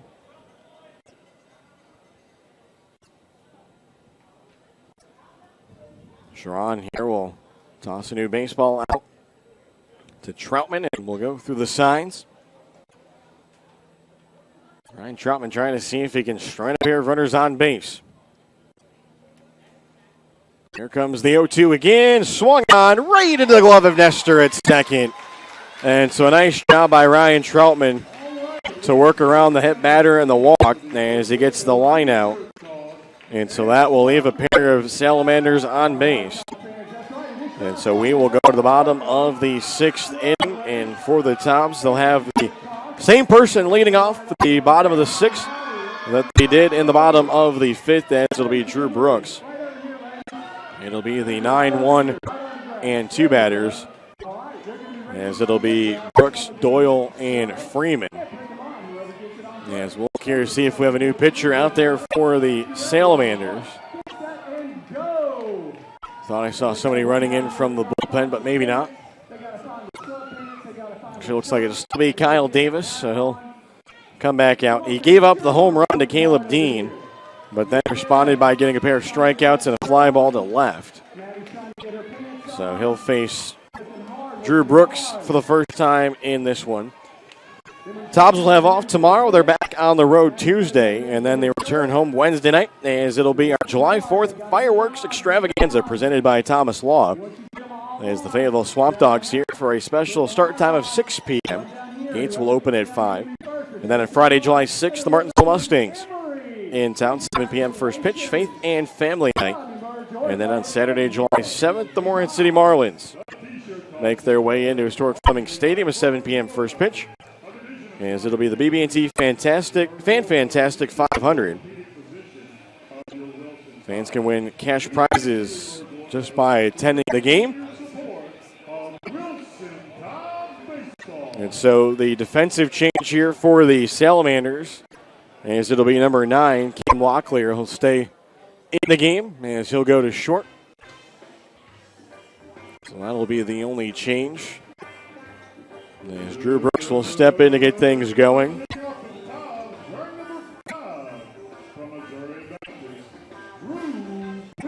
So Brooks in this game has popped up to the first baseman, Crabtree, in foul territory, and then was hit by the pitch to start the 5th, and then came around to score. Swings this one, but right into the glove of the second baseman, Martin, who was back on the edge of the outfield grass.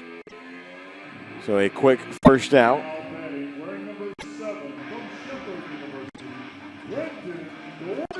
So that'll bring up Brenton Doyle, who's 2 for 3 in this game with a run scored. Singled in the 1st, singled in the 5th.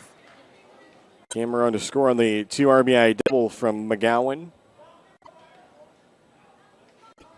Gets set to go.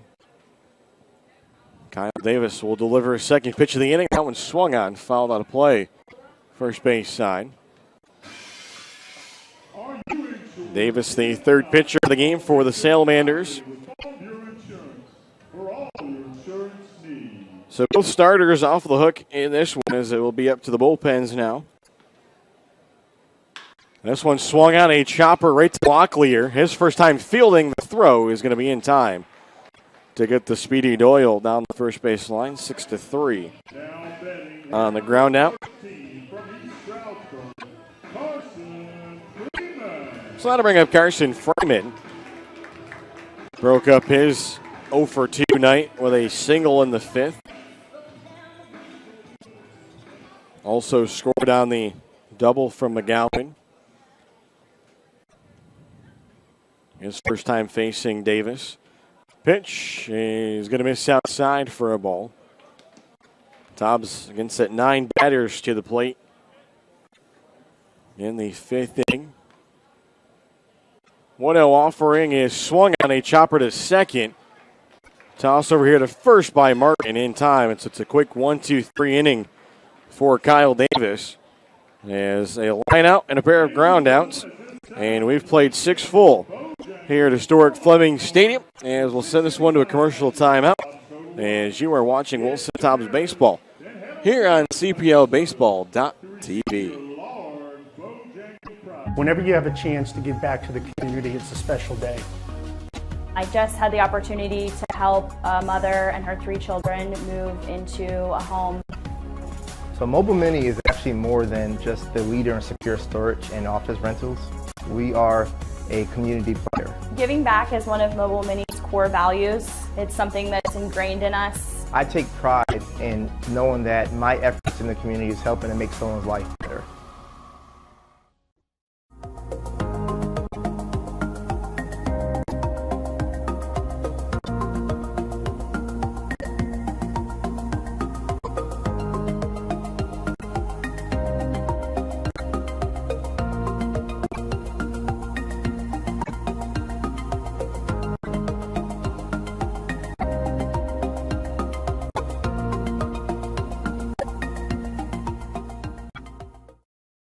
From our family to yours, we promise the best quality in our Scott Farm sweet potato products. Whether served as healthy wedges or crunchy chips, we take pride in serving our community and our country. Locally grown and hand-picked, our chips provide the perfect choice for your game day snack. Whether hitting a home run or cheering on the sidelines, our products ensure a healthy snack nearly everyone will enjoy. You're always safe at home with Scott Farms. And welcome back, ladies and gentlemen. Doug Page along with you here as the Tobs have made another Farm Bureau Insurance agent, Lori Thomas, called the bullpen. Agent Lori Thomas always there for you when called upon. As the new pitcher will be number 20, Charlie Sheehan. And for Sheehan, he will take over for Ryan Troutman. As he will be the 4th pitcher of the night for the Tobs. Sheehan out of St. Louis from Eden Prairie, Minnesota. His numbers on the year. A 9 ERA. This will be his 3rd appearance in relief. 4 innings, 5 runs, 4 of those earned, 7 hits, 5 strikeouts, no walks. And first pitch here will miss low and inside. Sheehan will face Isaacson, Crabtree, and Semper, the 3, 4, and 5 batters. The 1-0 offering is swung on, hit out to right center. That one's going to get all the way to the wall. That'll be picked up by Doyle, and it will be a leadoff double for Peyton Isaacson as he steps in 0 for 3 tonight with a leadoff double, 9th hit of the ball game for the Salamanders.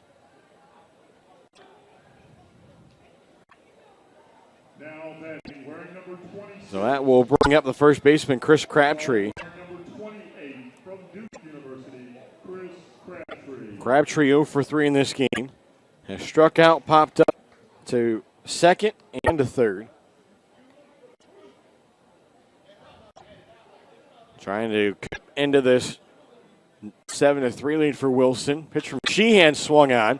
Head out to Doyle. He won't be able to make the catch, but that will get the runner over to 3rd. So it'll be a single for Crabtree, his first hit of the game, back-to-back hits. Here to start the inning for the Salamanders, their 10th hit of the game.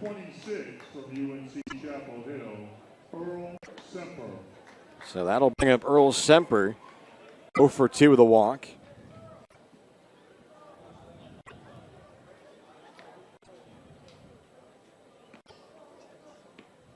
So this is now the 4th time tonight. As this one in the dirt, Sharon able to stop it. This is the 4th time that Holly Springs has started an inning with a pair of hits. They did it in the 1st inning, did it in the 2nd inning, and then followed it up in the 6th inning. Runners lead from the corners. This one swung on, but fouled off the handle of the bat. Semper grounded out to short in the first, struck out in the third, and then walked in the fifth inning. That was against Tavares with 2 outs. So Sheehan trying to see if he can roll up a pair of outs here. Tobs leading 7-3, but nobody out for the Salamanders. The offering is swung on, fouled first base side. Semper will step back, take a couple extra practice swings here. Third base coach will go over and talk with the runner, Peyton Isaacson. So a double in the right center field gap from Isaacson, and then the loop single that dropped in front of Doyle in the left center. Sheehan delivers, swung on. This one head out to right. It'll be caught by Freeman. Here comes the runner, and the throw is going to be in time. Did he get him? They say he didn't. So he missed the tag. And so it'll be a RBI in the sacrifice fly from Earl Semper, and that makes it 7-4 as the runner Crabtree held it first. So there's one away.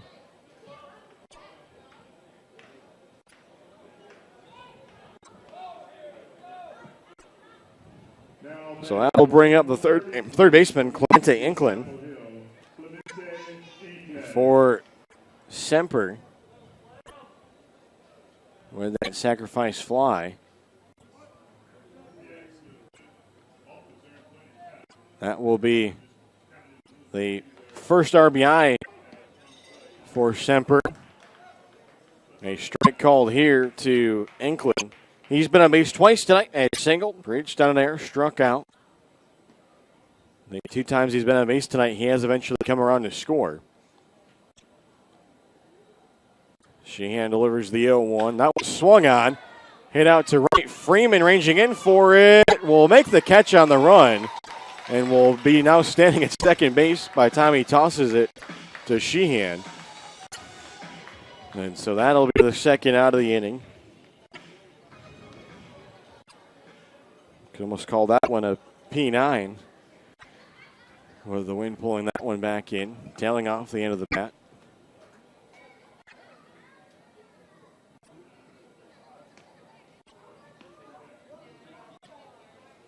So with 2 away and a runner on first, that will bring up Cam Locklear.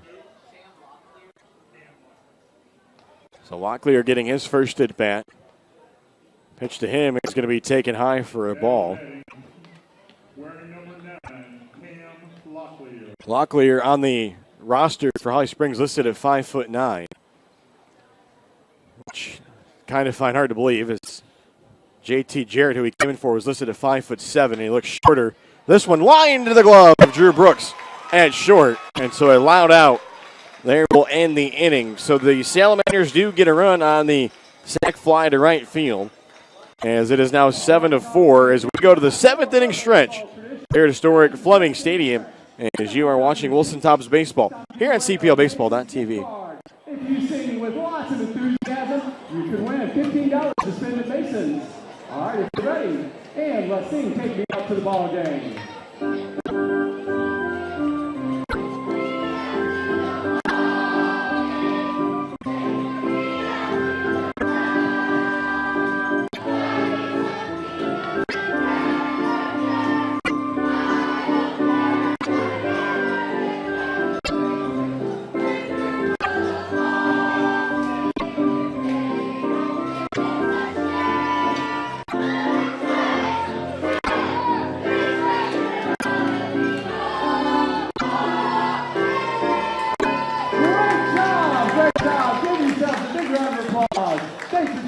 Baseball edition with Mason's Restaurant. From our family to yours, we promise the best quality in our Scott Farm sweet potato products. Whether served as healthy wedges or crunchy chips, we take pride in serving our community and our country. Locally grown and hand-picked, our chips provide the perfect choice for your game day snack.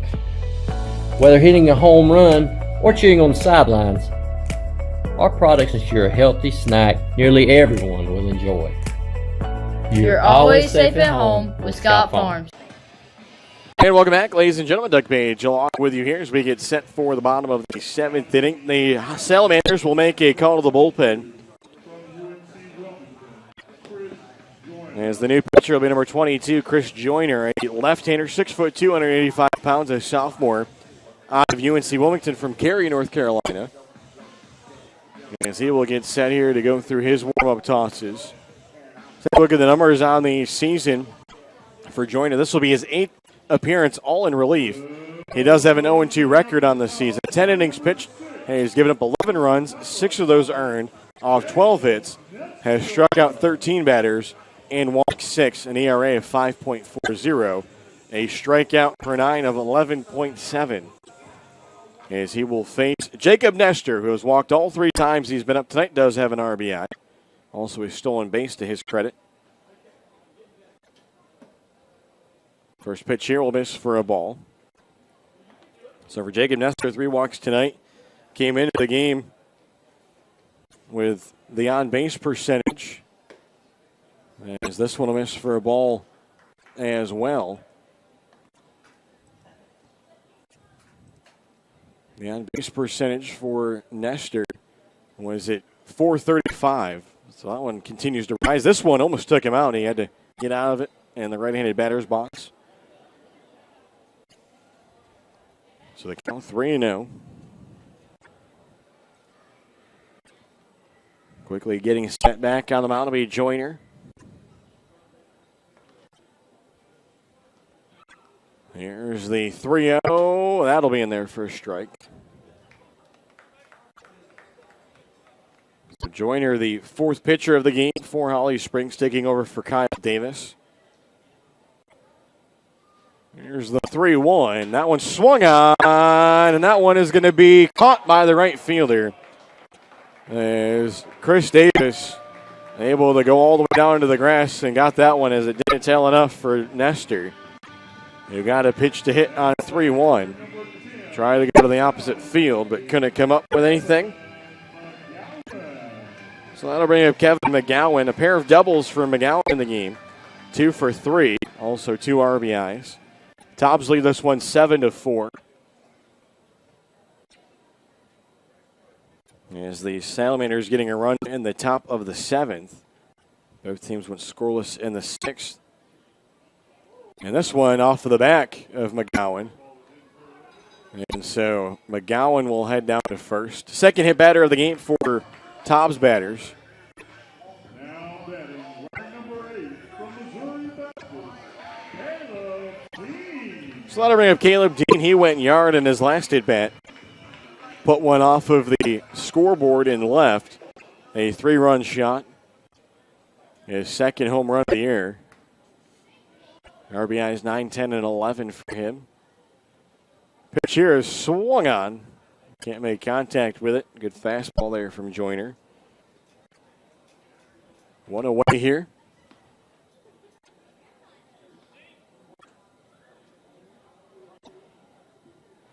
So the count 0-1. That one swung on, fouled out of play, first base side. Are you insured? If not, So the count 0-2. Ben Fazo in the on-deck circle. Inning started with the fly ball off the bat of Jacob Nestor to right, and then McGowan getting plunked on the first pitch. So Dean homering, and his last at bat swings and misses at this one. Can't come up with it, so that's his 3rd strikeout of the night.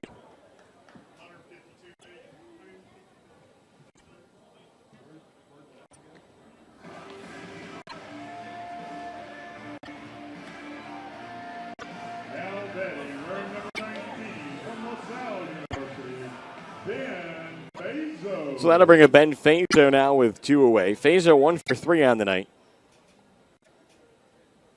And this breaking ball catches the outer half. That's what Joyner tried to throw to McGowan, but it didn't break. So the count will start off 0-1. Leading off over at first is McGowan. He's being held on by the first baseman, Crabtree. The pitch swung on, hit out to center, but too much on it as it's caught out in center by Wheeler. And so that'll do it for the Tobs. In the bottom of the 7th, they leave a runner on first. As we send this one to a commercial timeout, as the Tobs lead 7-4. You're watching Wilson Tobs Baseball here on CPLBaseball.tv. So what makes Mobile Mini the most secure choice for portable storage? It's our all-steel construction, patented tri-cam locking system, and container guard locks that come together to provide the most secure portable storage solution in the business. Our standard containers combine exceptional security with excellent value, utilizing exterior locking bars for access and may require an extra hand. This system is ideal for construction situations where access is infrequent. For even greater ease and convenience, our premium container delivers Mobile Mini's superior security with our easy access design. Doors easily open with one hand, making it ideal for frequent retail or commercial use. Whichever way you go, you can't go wrong. Locking in the superior quality, security, and convenience of Mobile Mini. From our family to yours, we promise the best quality in our Scott Farm sweet potato products. Whether served as healthy wedges or crunchy chips, we take pride in serving our community and our country. Locally grown and hand-picked, our chips provide the perfect choice for your game day snack.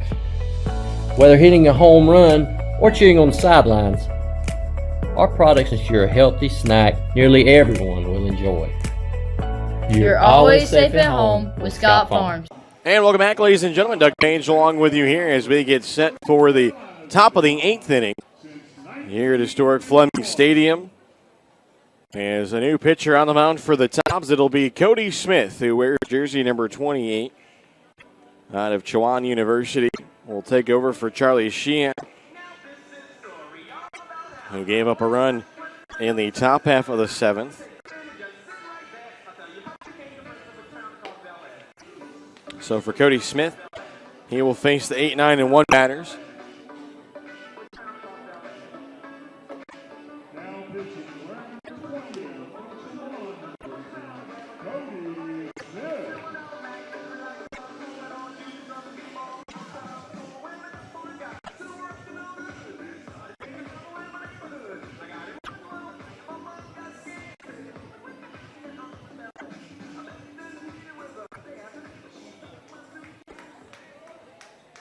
So leading off here in the top of the 8th, it'll be the catcher, Jack Gortson. So it'll be a lefty-lefty matchup. Gortson, Davis, and then Martin. Martin getting pinch hitters. Cody Smith delivers a first pitch fastball that swung on and missed. Numbers for Cody Smith on the season, 2.19 ERA. This is his 11th appearance. 12 1/3 innings, worked 3 runs off 7 hits, 12 strikeouts, 10 walks. And he misses here on the outer half.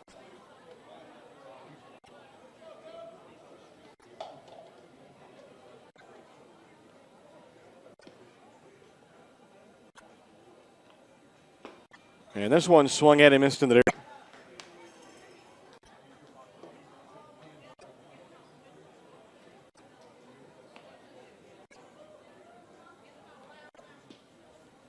So the count now, 1-2 strikes. The offering swung on him as strike 3. As that one falls off the dinner table. And an Edward Jones, Chris Collins strikeout. So there's one away here in the top of the 8th inning. So Gortson down in strikes for the first time tonight. So that'll bring up Chris Davis. Davis has walked, singled, and dropped down a sacrifice bunt in this one. Sharon sets up behind the plate. And this one inside, did that catch the batter? They say it didn't. Thought I heard that ricochet off something, but the count will be 1-0. Dalton Martin in the on-deck circle. The offering is right down Broadway there for a called strike 1. Cody Smith, the lone returner from last year's Wilson Tobs squad. There was the 1-1. Swung on a chopper. Nestor at second. The throw a little bit high, but Fazo plays it nicely. So there's 2 away. So top of the order, we'll see if Cody Smith can have the same luck against the leadoff batter that Troutman did.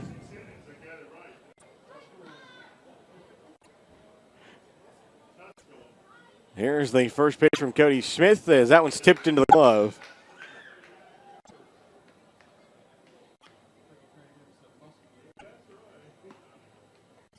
So the count will be 0-1. Sharon sets up the pitch. That one swung on. Over to his Nestor. They almost handcuffed him. His throw in time. So nice play by Jacob Nestor. That one went almost off his foot. So it's a 1-2-3. Top of the 8th inning here for Cody Smith and the Tobs. We go to the bottom half. It's time for the 50-50 raffle. Time for you to grab those tickets you've been buying tonight, and we'll find out who was the winner. So that will send this one to a timeout as we get set for the bottom of the 8th as you're watching Wilson Tobs Baseball here at CPLBaseball.tv. So what makes Mobile Mini the most secure choice for portable storage? It's our all-steel construction, patented tri-cam locking system, and container guard locks that come together to provide the most secure portable storage solution in the business. Our standard containers combine exceptional security with excellent value, utilizing exterior locking bars for access and may require an extra hand. This system is ideal for construction situations where access is infrequent. For even greater ease and convenience, our premium container delivers Mobile Mini's superior security with our easy access design. Doors easily open with one hand, making it ideal for frequent retail or commercial use. Whichever way you go, you can't go wrong. Locking in the superior quality, security, and convenience of Mobile Mini.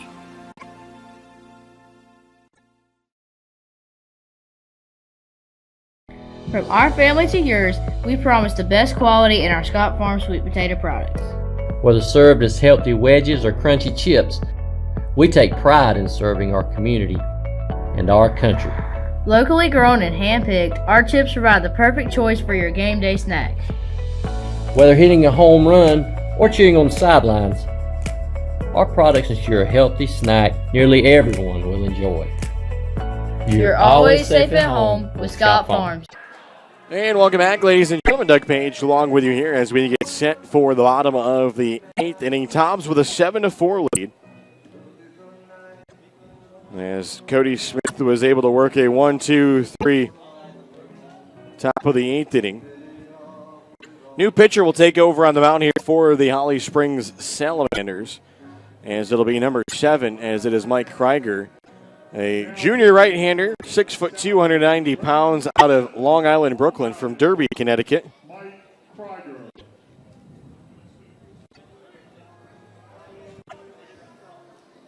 Leading off the Tobs, we're number 26. So that'll bring up J.T. Stone. J.T. Stone. So Stone will step in. He will face the new pitcher. Stone in this game has doubled, has an RBI, flying out to left field twice. Interesting start here for the pitcher, Krieger. And he delivers this one low inside. A lot of movement out there to distract the batter. It's distracted me, so it's definitely got to distract the batter.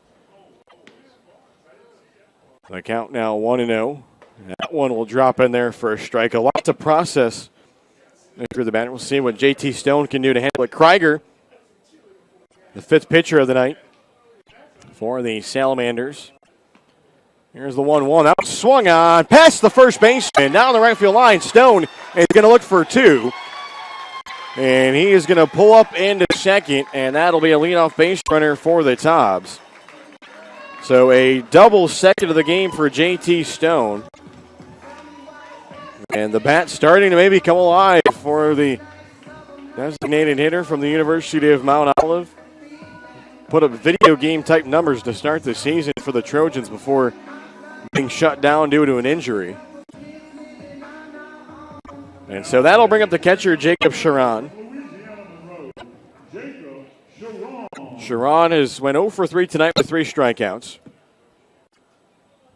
Yes, he'd love to pick up a hit here on Canada Day. First pitch. Yeah, get away from the catcher. Doesn't know where it is. Stone heads for third, makes the big turn, but he will stop there.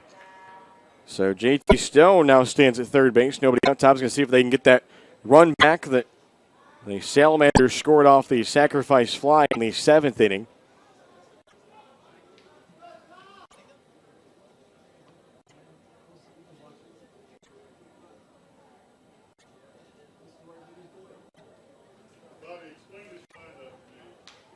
So now the infield will be pulled in here for the Salamanders as the count is 1-0 to Sharon. The offering is almost by the catcher, but able to handcuff it there was Jack Gortson. So Sharon going to see not only maybe if he can pick up a hit here, see if he can get into the RBI column in this one. Tobs with a 7-4 lead. That double by Stone, their 9th hit of the game. Also the Tobs' 4th double. Here's the 2-0 from Krieger. That one swung on, hit out to right, going back for it. The right fielder backing up at the track. Catch will be made. Here comes JT Stone, and he is going to score. So it's an RBI sac fly for Jacob Sharon. And that's another run powered by Greenline, and the Tobs lead 8-4. So a good piece of hitting there for Sharon as he had to back up the right fielder, Chris Davis.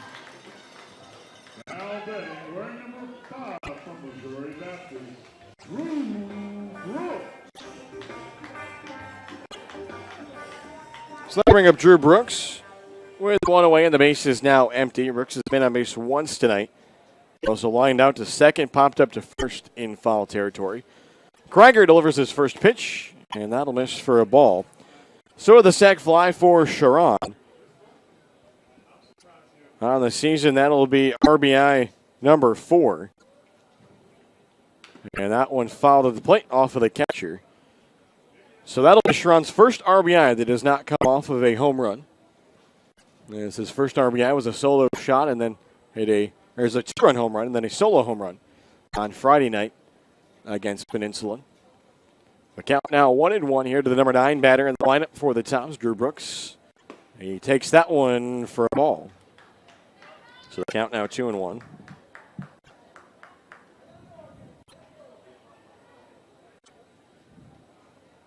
A catcher, Gordson, goes for the signs. That misses up.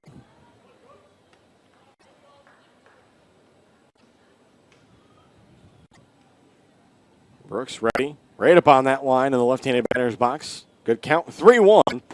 He takes it, and it's in there for a called strike.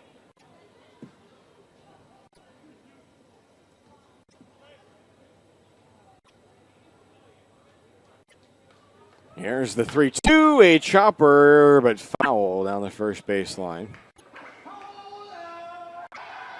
He's trying to chop it down the first baseline.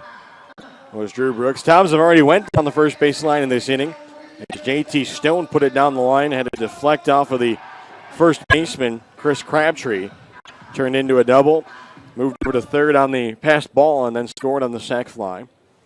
And Drew Brooks can't hold up on this one as he swings and misses at the 3-2 pitch in the dirt, and that'll be the second out of the inning. So top of the order now for Brenton Doyle.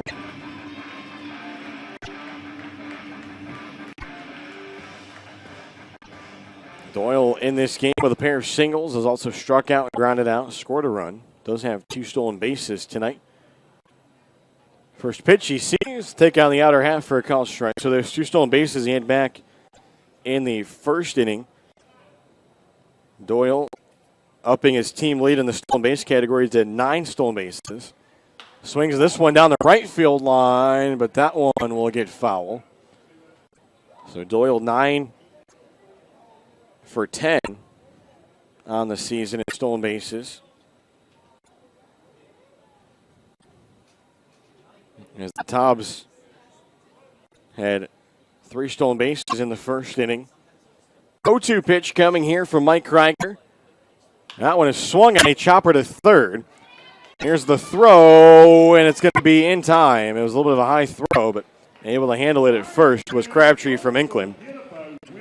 So the Tobs get a run on the sac fly from Sharon after the leadoff double from Stone. And they have an 8-4 lead as we head to the top of the 9th. As you're listening and watching to Wilson Tobs Baseball here at CPLBaseball.tv.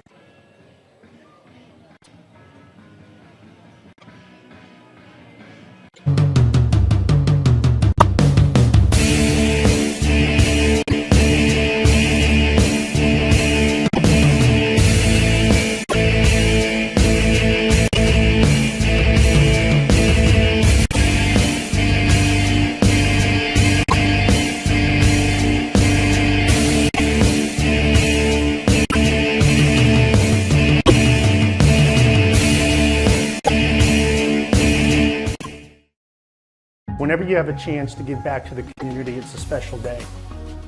I just had the opportunity to help a mother and her 3 children move into a home. So Mobile Mini is actually more than just the leader in secure storage and office rentals. We are a community player. Giving back is one of Mobile Mini's core values. It's something that's ingrained in us. I take pride in knowing that my efforts in the community is helping to make someone's life better. From our family to yours, we promise the best quality in our Scott Farm sweet potato products. Whether served as healthy wedges or crunchy chips, we take pride in serving our community and our country. Locally grown and hand-picked, our chips provide the perfect choice for your game day snacks. Whether hitting a home run or cheering on the sidelines, our products ensure a healthy snack nearly everyone will enjoy. You're always safe at home with Scott Farms. And welcome back, ladies and gentlemen. Doug Page along with you here as we get set for the top of the 9th inning. Tobs going to try to close out the Holly Springs Salamanders, starting off the second half. Will take over on the mound.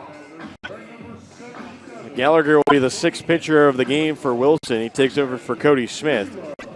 Gallagher will face the 2, 3, and 4 batters. He'll face Wheeler, Isaacson, and Crabtree.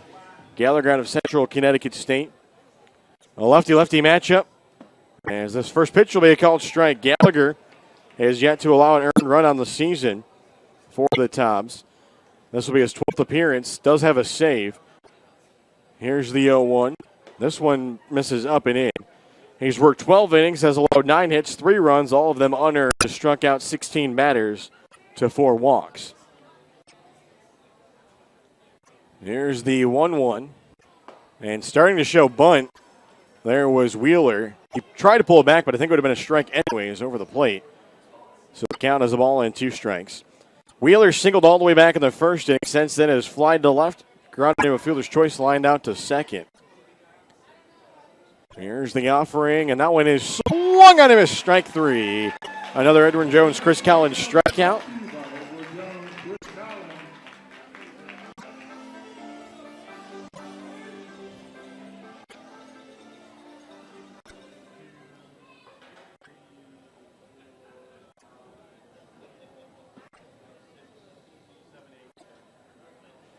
And so that will bring up the designated hitter, Peyton Isaacson. Isaacson doubled in the 7th inning, came around to score on the sac fly from Semper. He has also struck out, fly out, and grounded out in this one. Chops this one towards second. Nestor going to play the late hop, the throw in time. And there's quickly 2 away as that one goes down 4-3. And so with 2 away, that'll bring up the first baseman, Chris Crabtree.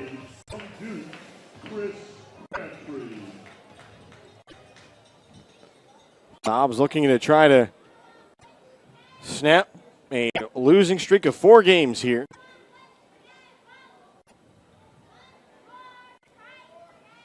Here's the pitch from Gallagher, and that one's in there for a called strike to Chris Crabtree, the first baseman. 1 for 4 on the night. He struck out, popped up twice, and singled. That was in the 7th. So the count 0-1. 2 away here in the top of the 9th. Gallagher delivers. That one swung at and missed. And the count 0-2. The Tobs at home this year are 8-6, looking to try to pick up win number 9. The road, that's where the problems have been for Wilson. Just 2-8 on the road in the first half. See if they can start it out 1-0 in the second half at home. Here's the 0-2, and it's going to be a bouncer at the plate. Made its way over towards the on-deck circle, first base side. Yes, Gallagher had gotten a new baseball from his catcher, Jacob Sharon. That had a couple words with him as he made his way back out to the mound. So the count of ball and 2 strikes, 2 outs here in the top of the 9th inning. Tobs lead 8-4. Here's the pitch from Gallagher. Swung on, a laser on the first base line. It's a fair ball. That one's going to make it down to Freeman. Looking for 2 is Crabtree. And he will pull in here with a 2-out double. And so a nice piece of hitting there by Chris Crabtree as he will pick up his 2nd hit of the game. That'll be the 11th hit of the ball game for the Salamanders. And so that'll bring up Earl Semper. Semper in this game has grounded out, struck out, walked, and delivered a sac fly. And the pitch here is going to miss off the outer half.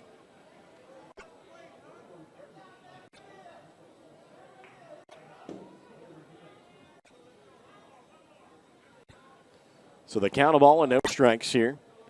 Gallagher will take a look back at the runner at second, sets and delivers, and that one's in the dirt. Sharon able to keep it in front of him. Give you a look here at the Coastal Plainly Out-of-Town scoreboard. Just 4 games underway tonight. Top of the 9th inning. Wilmington looking to try to close out Moorhead City at home. Start out the second half 1-0. And then bottom of the 5th inning, Martinsville leads High Point Thomasville 2-1. 2-0 pitch here from Gallagher. Is swung on, fouled at the plate. Having head back to second is Crabtree. He was running. And then postponed between Macon and Florence, with the Bacon leading 1-0. So Moorhead City losing 3-1 in the top of the 9th. Moorhead City, they went 20-5 in the first half and clinching a guaranteed first-run home playoff game in the Pettit Cup playoffs. 2-1 now from Gallagher is swung at. It gets by Sharon, though, so heading down to third will be Crabtree as the count evens up 2 balls and 2 strikes.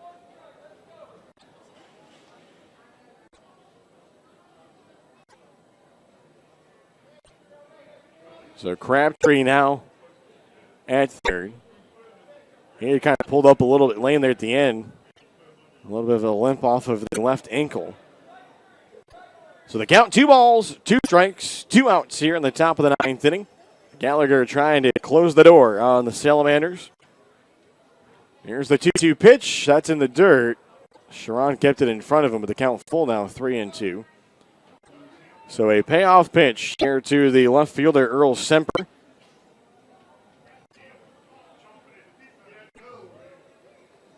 In the on-deck circle is Clemente Inklin, third baseman.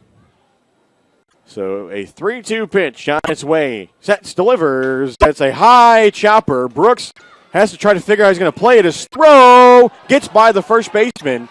Heading down to second is going to be Semper. And so that scores the run. As it makes it 8-5. As Crabtree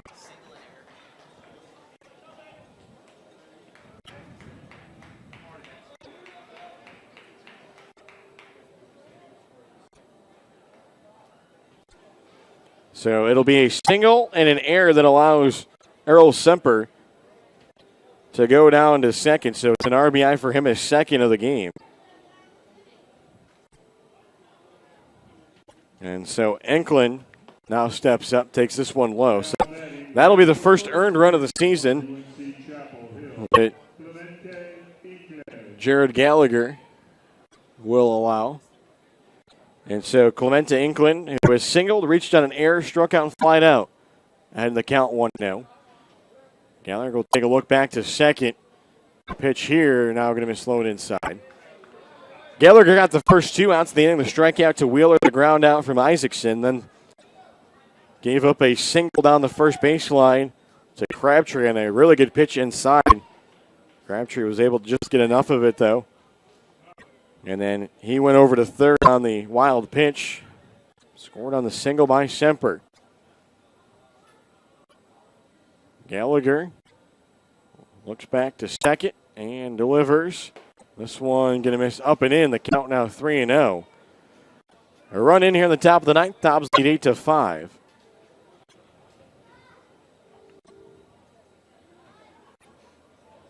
Five runs, 12 hits, no errors for the Salamanders. 8 runs, 9 hits, 2 errors for the Tobs. Here's the 3-0, and that one is in there for a strike, even though it got away from Sharon. So that will make the Holly Springs dugout happy. As the Salamanders shouting out that you got to hold on to the baseball, which that is not true. It's where the baseball crosses the strike zone, not whether or not the catcher holds on to it.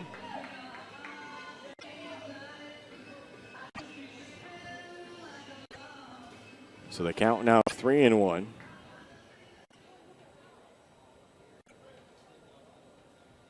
Leading off second is Earl Semper. Gallagher trying to see if he can get Inkland. There's the offering. Swung on right back at Gallagher. He's going to take his time here. Underhand toss it to Faye, so it's in time, and the Tobs win. That'll snap a 4-game losing streak for the Tobs as they pick up an 8-5 win to start out the second half 1-0. As they will drop the Salamanders here to 0-1 to start off the second half of the season. So the Tobs now 1-1 on the season against the Salamanders.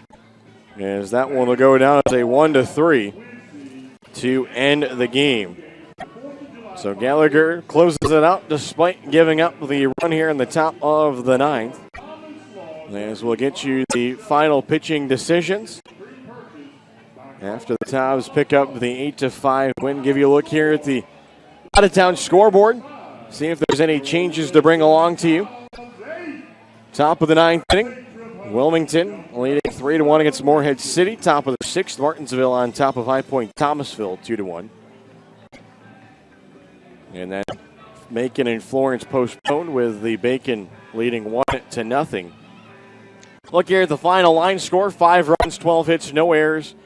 In this one for the Salamanders, 8 runs, 9 hits, 2 errors. For the Tobs is the big inning, the 6-run bottom of the 5th. As the Tobs score 7 of their 8 runs between the 4th and 5th. As the Tobs giving up a run in the 2nd to Holly Springs, 2 in the 4th, 1 in the 7th, and then 1 in the 9th. As the Tobs had answered late there with a run in the bottom of the 8th as that came on the sac fly from Sharon. As that'll put a cap on the win here this evening. Tobs will be off tomorrow, and then we'll be on the road on Tuesday as the Tobs will travel to Edenton.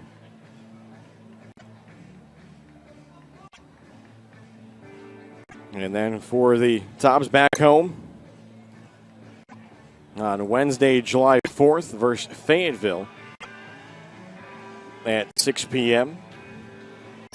As it'll be our July 4th firework extravaganza presented by Thomas Law Attorneys. Again, a special start time of 6 p.m. and that one, gates will open at 5. And then on Friday, July 6th, the Martinsville Mustangs in town for 7 p.m. start on Faith and Family Night. And Saturday, July 7th, the Morehead City Marlins in town. It is a 7 p.m. first pitch for our BB&T Fan Fanatic 500, as fans can win cash prizes just by attending. So look here at your final pitching decisions. The win will go to Eddie Tavares, who will pick up his first win of the season. The loss will go to Simpson as he falls to 0-1, and then no save here tonight. So we thank you for tuning in. For Doug Page and everybody along with the Wilson Tobs, we hope you enjoyed tonight's broadcast. Tobs come away 8-5 winners. So long, and have a great night. From our family to yours, we promise the best quality in our Scott Farm sweet potato products. Whether served as healthy wedges or crunchy chips, we take pride in serving our community and our country. Locally grown and hand-picked, our chips provide the perfect choice for your game day snacks. Whether hitting a home run or cheering on the sidelines, our products ensure a healthy snack nearly everyone will enjoy. You're always safe at home with Scott Farms.